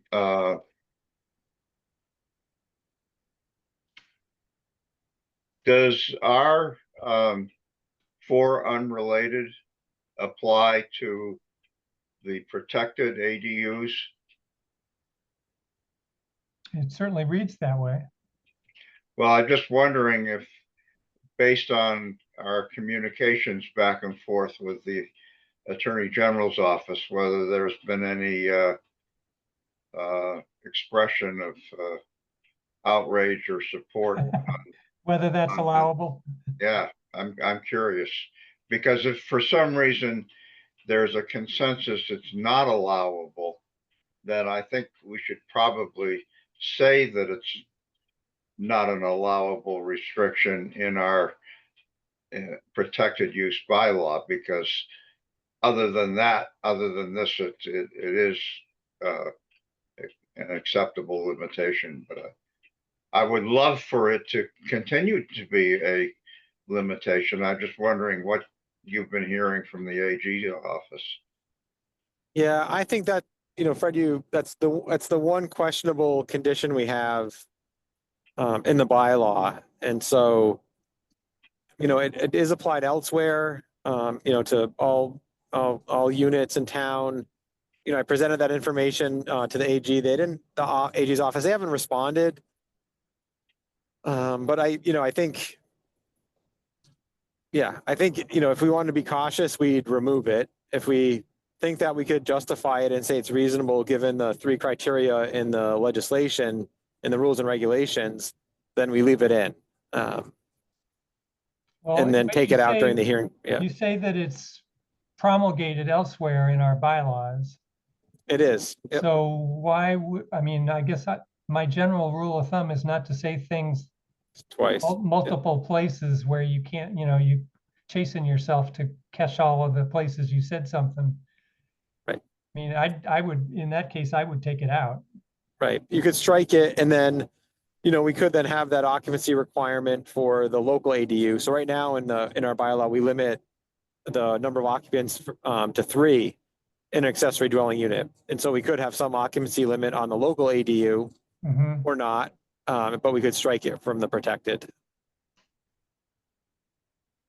Fred, Well, I'm just thinking that we should be clear. And we should probably say in our protected use ADUs, we should be clear about what is and is not allowable. And it looks like I'm all in favor of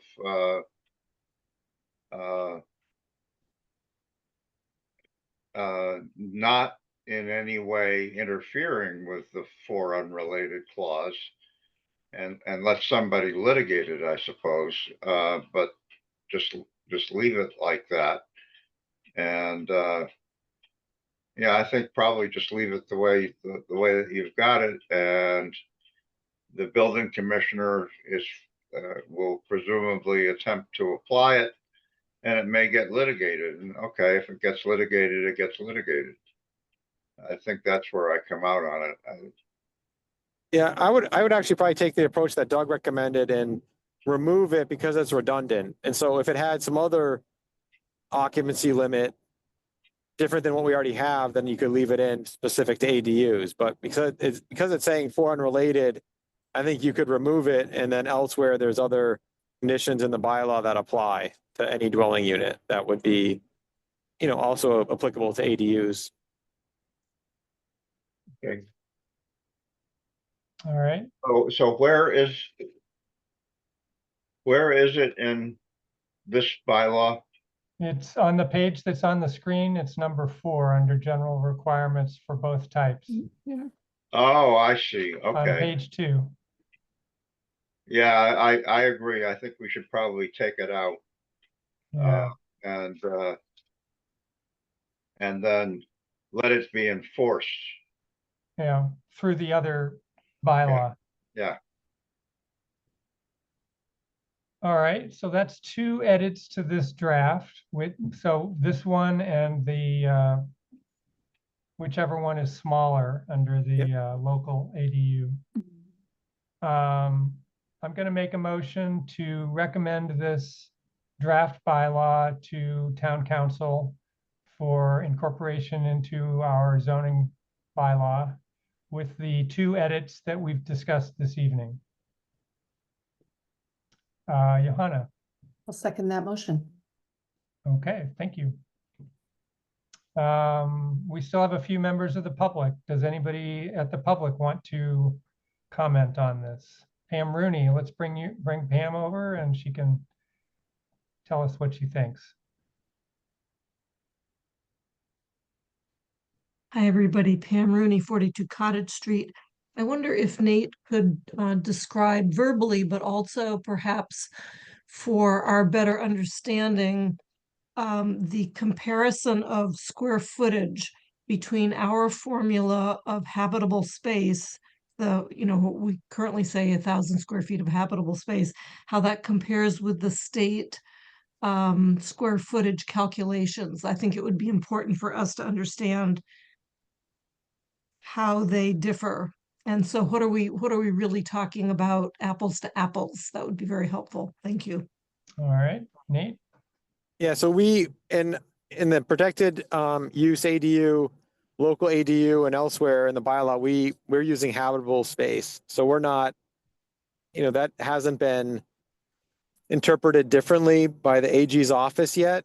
And so I think that, in the language in the legislation and then the rules and regulations for protected use ADU, they say gross square feet, and then they have some other terms that are somewhat inconsistent, and then in conflict with the building code in terms of how you would measure square feet, what it really means.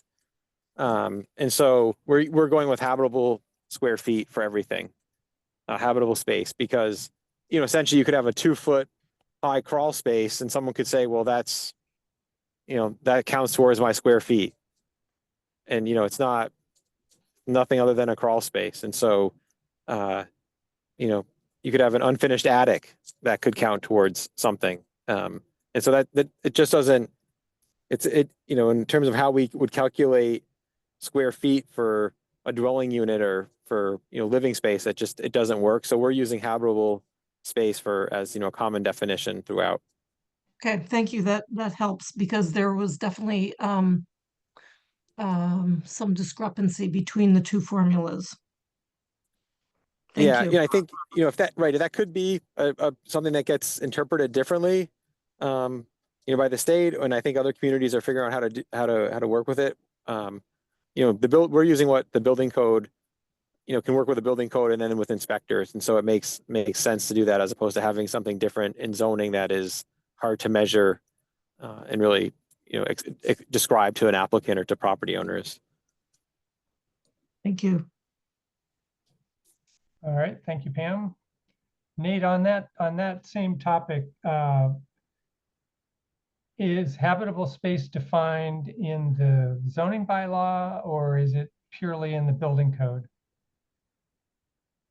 Yeah, it's in the building code, and we reference it in the bylaw as with a few terms, and so it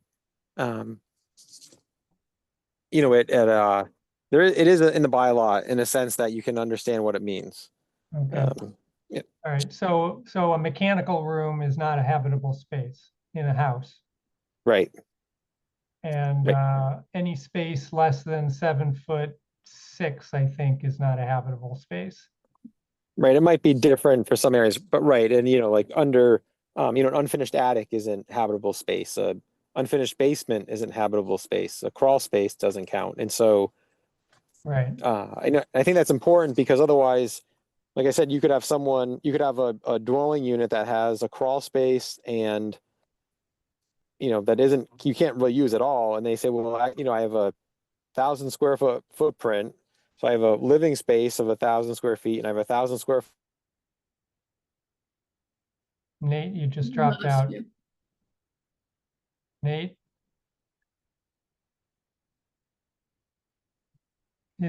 Pam, is Nate out of town somewhere? I'm not sure. Okay. I do know he had to take the call from his phone. Uh-huh. I'm Nate? not sure if he's close to his internet or if he's Okay, Nate. Where you are, you. Nate. Are you back? Am I back? Yes, you Yes. are back. Oh, good. I'm at home right now, so I'm about to jump on my okay. computer. I don't I know thought why maybe you were on another continent somewhere. Yeah, I don't know why I keep cutting out. So what I was saying is, with the habitable space is important because it's a defined term other than if you say gross square feet, saying if there's if you have a building footprint with 1,000 square feet and they have a crawl space and they have 1,000 square foot finished floor area, someone could say, well, I have 2,000 square feet.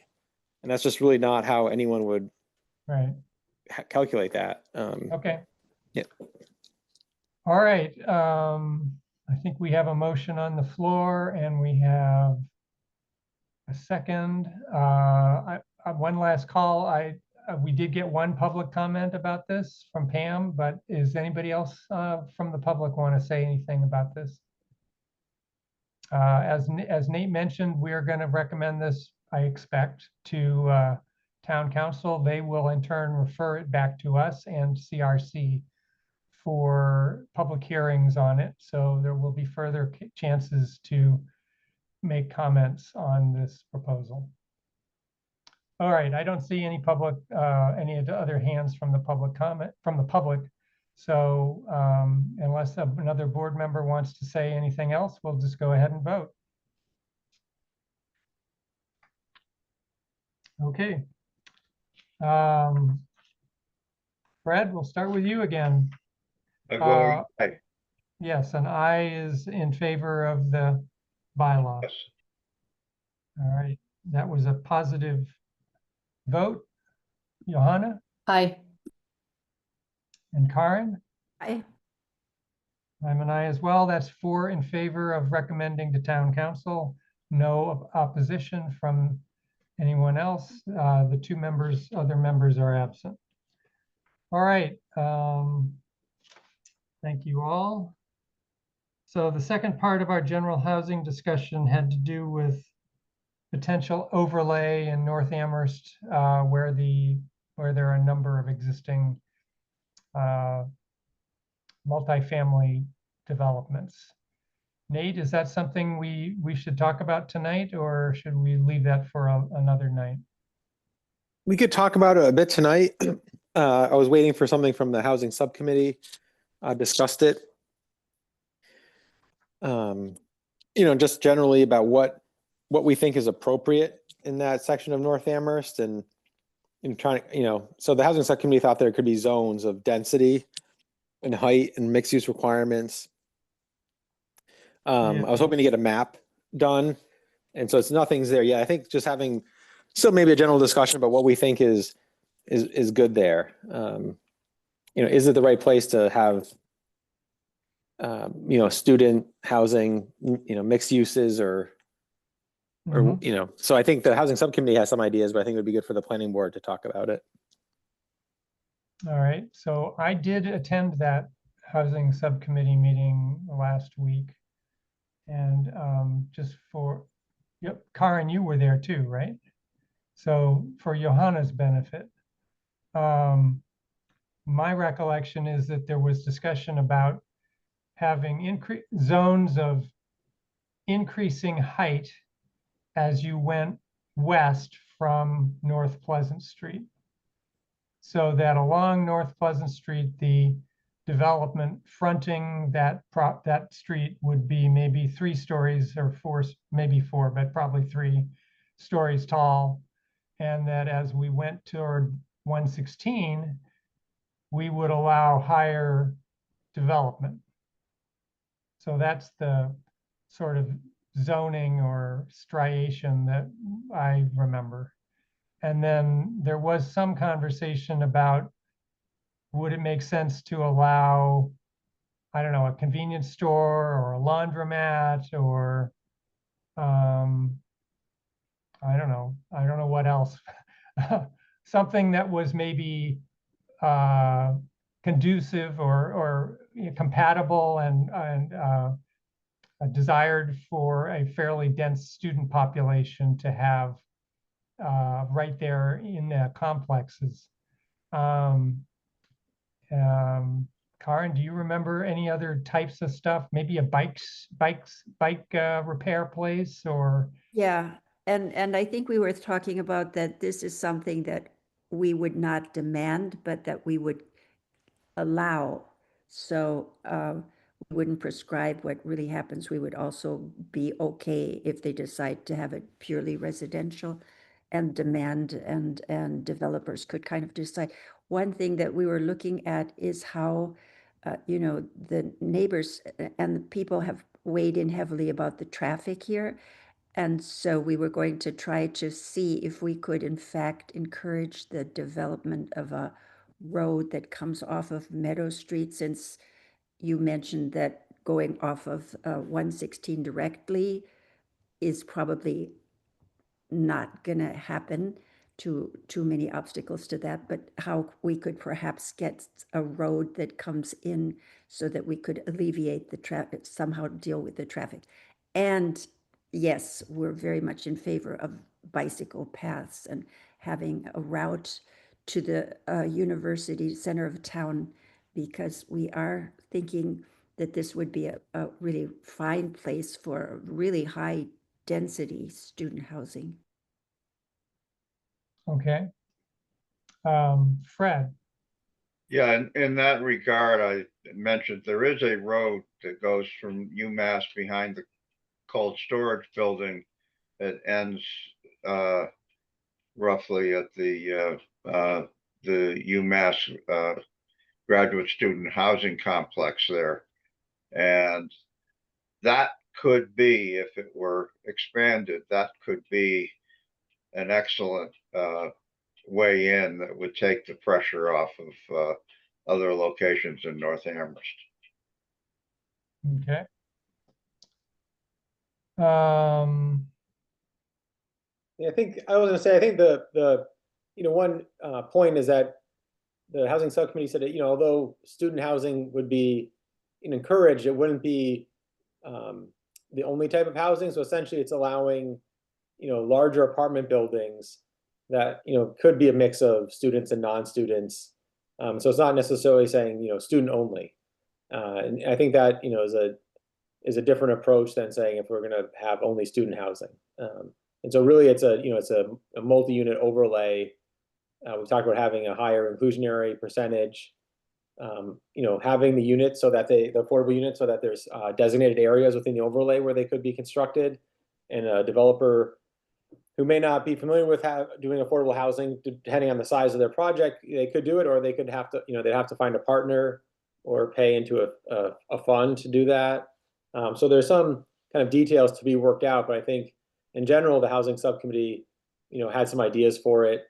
I'm working with IT to print out a large map out, and Bruce and I are going to sit down and kind of sketch some things out, what it means in terms of, say, building footprint or possible layouts for this overlay and what it could look like, just to get an idea. And Doug's right about having this kind of these zones of higher buildings as you step back. There's about 20 feet of grade change from North Pleasant Street as you move west to, you know, not to the edge of the properties, not even to 116. So the thought would be if you had 3 stories on the street and you had 5 or 6 in the back, it could, you know, some people might say taller, you're actually not, your relative height isn't as tall because of the change in topography. But there's a fair amount of wetland and other things there. So there's also parcel aggregation, I think, is really interesting. So, you know, can we incentivize enough development given the overlay, with the overlay to give, you know, owners and developers a reason to do it? You know, I still think it's a good idea. I think there's a lot of details to be worked out.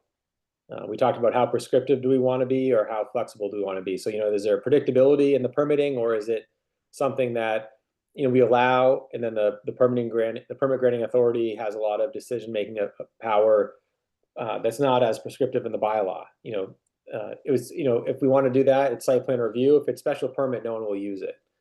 So it has to be at least site plan review, and, you know, how many conditions and standards do we want in this, or, you know, how flexible would we be and to try to incentivize development. Nate, for something like this, are we allowed to institute a change in the process? In other words, what I'm really thinking is, you know, when things show up at site plan review, they're baked. And could we say, you have to show up, you know, with your concept, you know, conceptual design, and have a conversation with us long before you're at a site plan review level?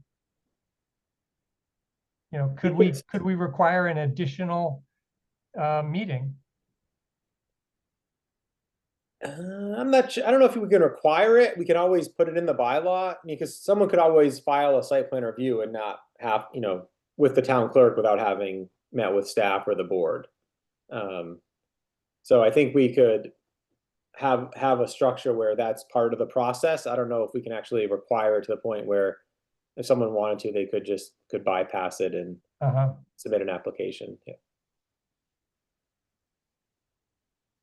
Yeah, no, I agree. It's, you know, that's where, like 40R, you know, 40R district, you know, a state's program, you know, you essentially become very prescriptive. You have design guidelines and density calculations, and then it's a site plan review. But the idea is I think the idea is that you'd have, you know, enough framework that people are pretty comfortable with it. So it is site plan review, and you know what you're going to get. Yeah.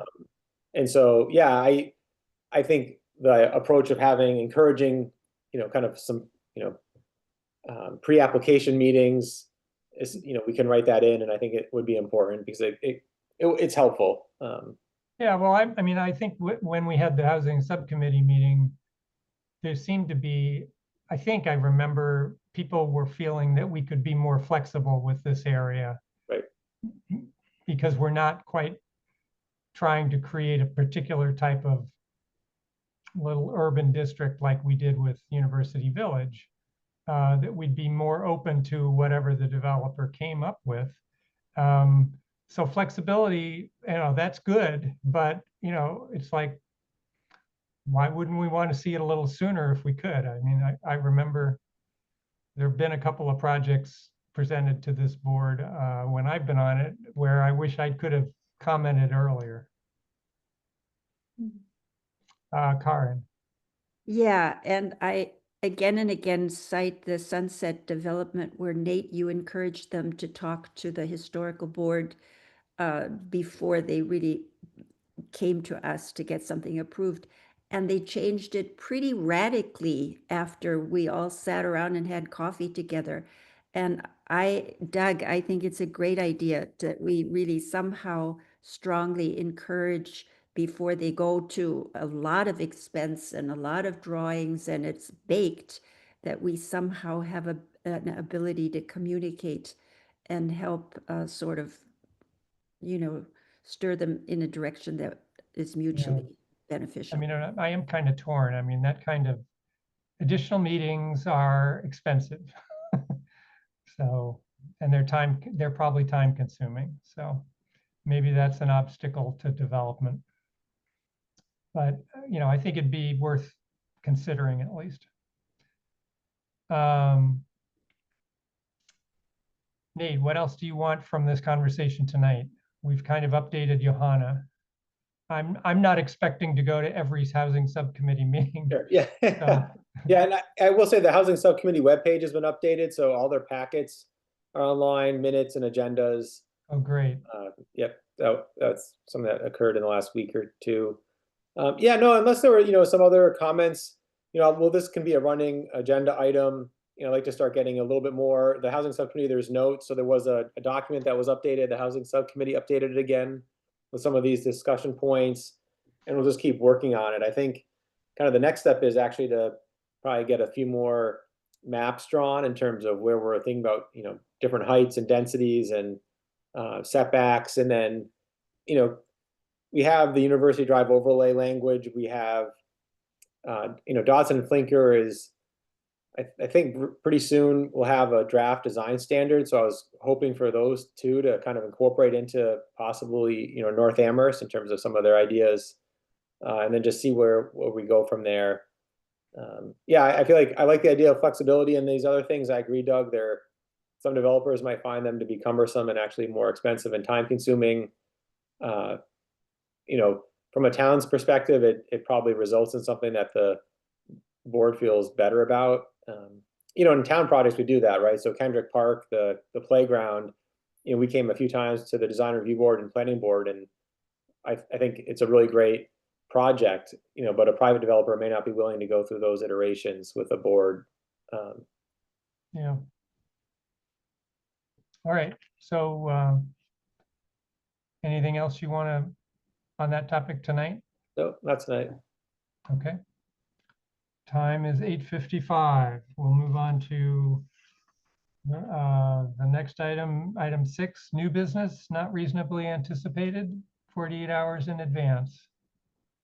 Anything from staff? No. All right. Similarly, unanticipated old business. Okay. Actually, I mean, that might be a good moment for me to say, or Nate, I don't know what you think. I represented the board last night when the town council received our request to refer the zoning change for footnote M back to the board and to CRC. I confess I don't think I was a particularly effective representative for that. Jesse had intended to attend, and he at some point yesterday indicated he could not attend. Nate, I'm not sure. I think I might have seen you at the very, very end when I was about to get off, but I was the only one who was there to speak when they wanted somebody to speak, and couldn't really say much beyond what I'd read in the memos, and I'm not even sure I said that very articulately. Anyway, I'm not sure my presentation mattered.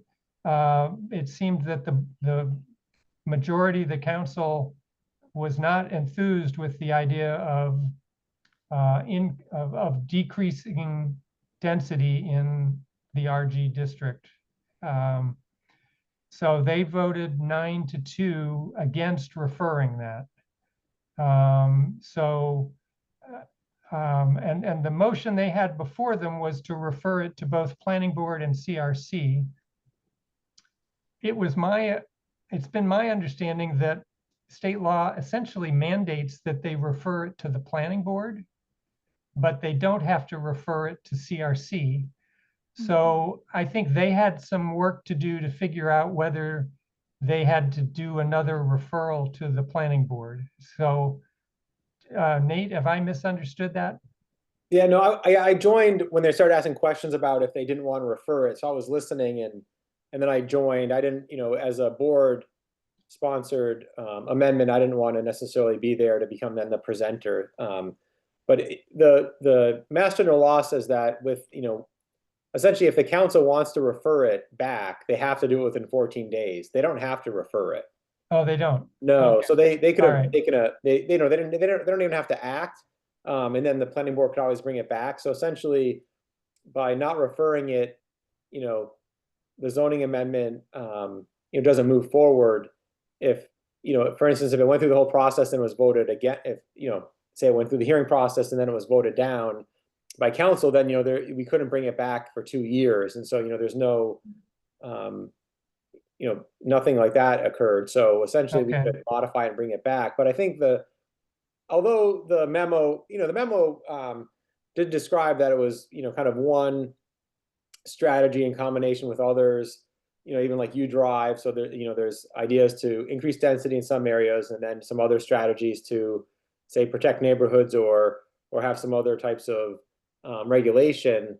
I think just on its own, it wasn't supported. And so, my thought is, the housing production plan has a number of ideas and strategies of how to increase density in the RG or other zoning districts, right? It could be not just the RG, but and I think the important thing would be let's look at the housing production plan. We could talk to the CRC and the housing trust and say, okay, what are some ideas to, allow density or different housing types in the residential districts? And so, it'll be similar to footnote M in terms of maybe what the density is, but it's just not that, it's a different approach. And so that's kind of what I took away from the discussion is that there's, I think we have to, have a little bit more kind of thought and a kind of more comprehensive approach of how we'd want to address the density question in terms of, types of units and number of units.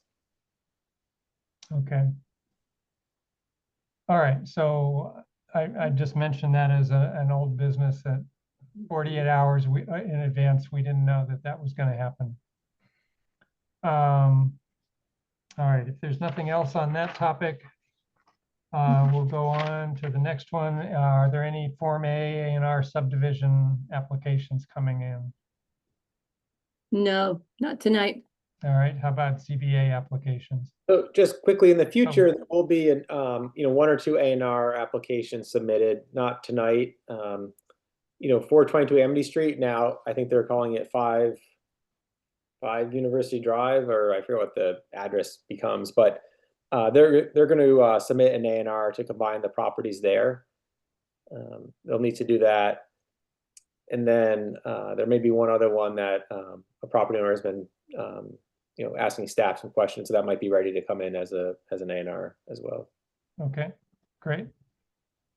ZBA applications, anything we should be aware of? Nate, do you have a report? I don't actually. I don't. Me either. Nothing. Yeah. All right.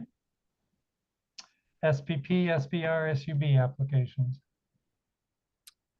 So 422 Amity Street, I'll just call it that. They would like to get back in front of the planning board to use the overlay.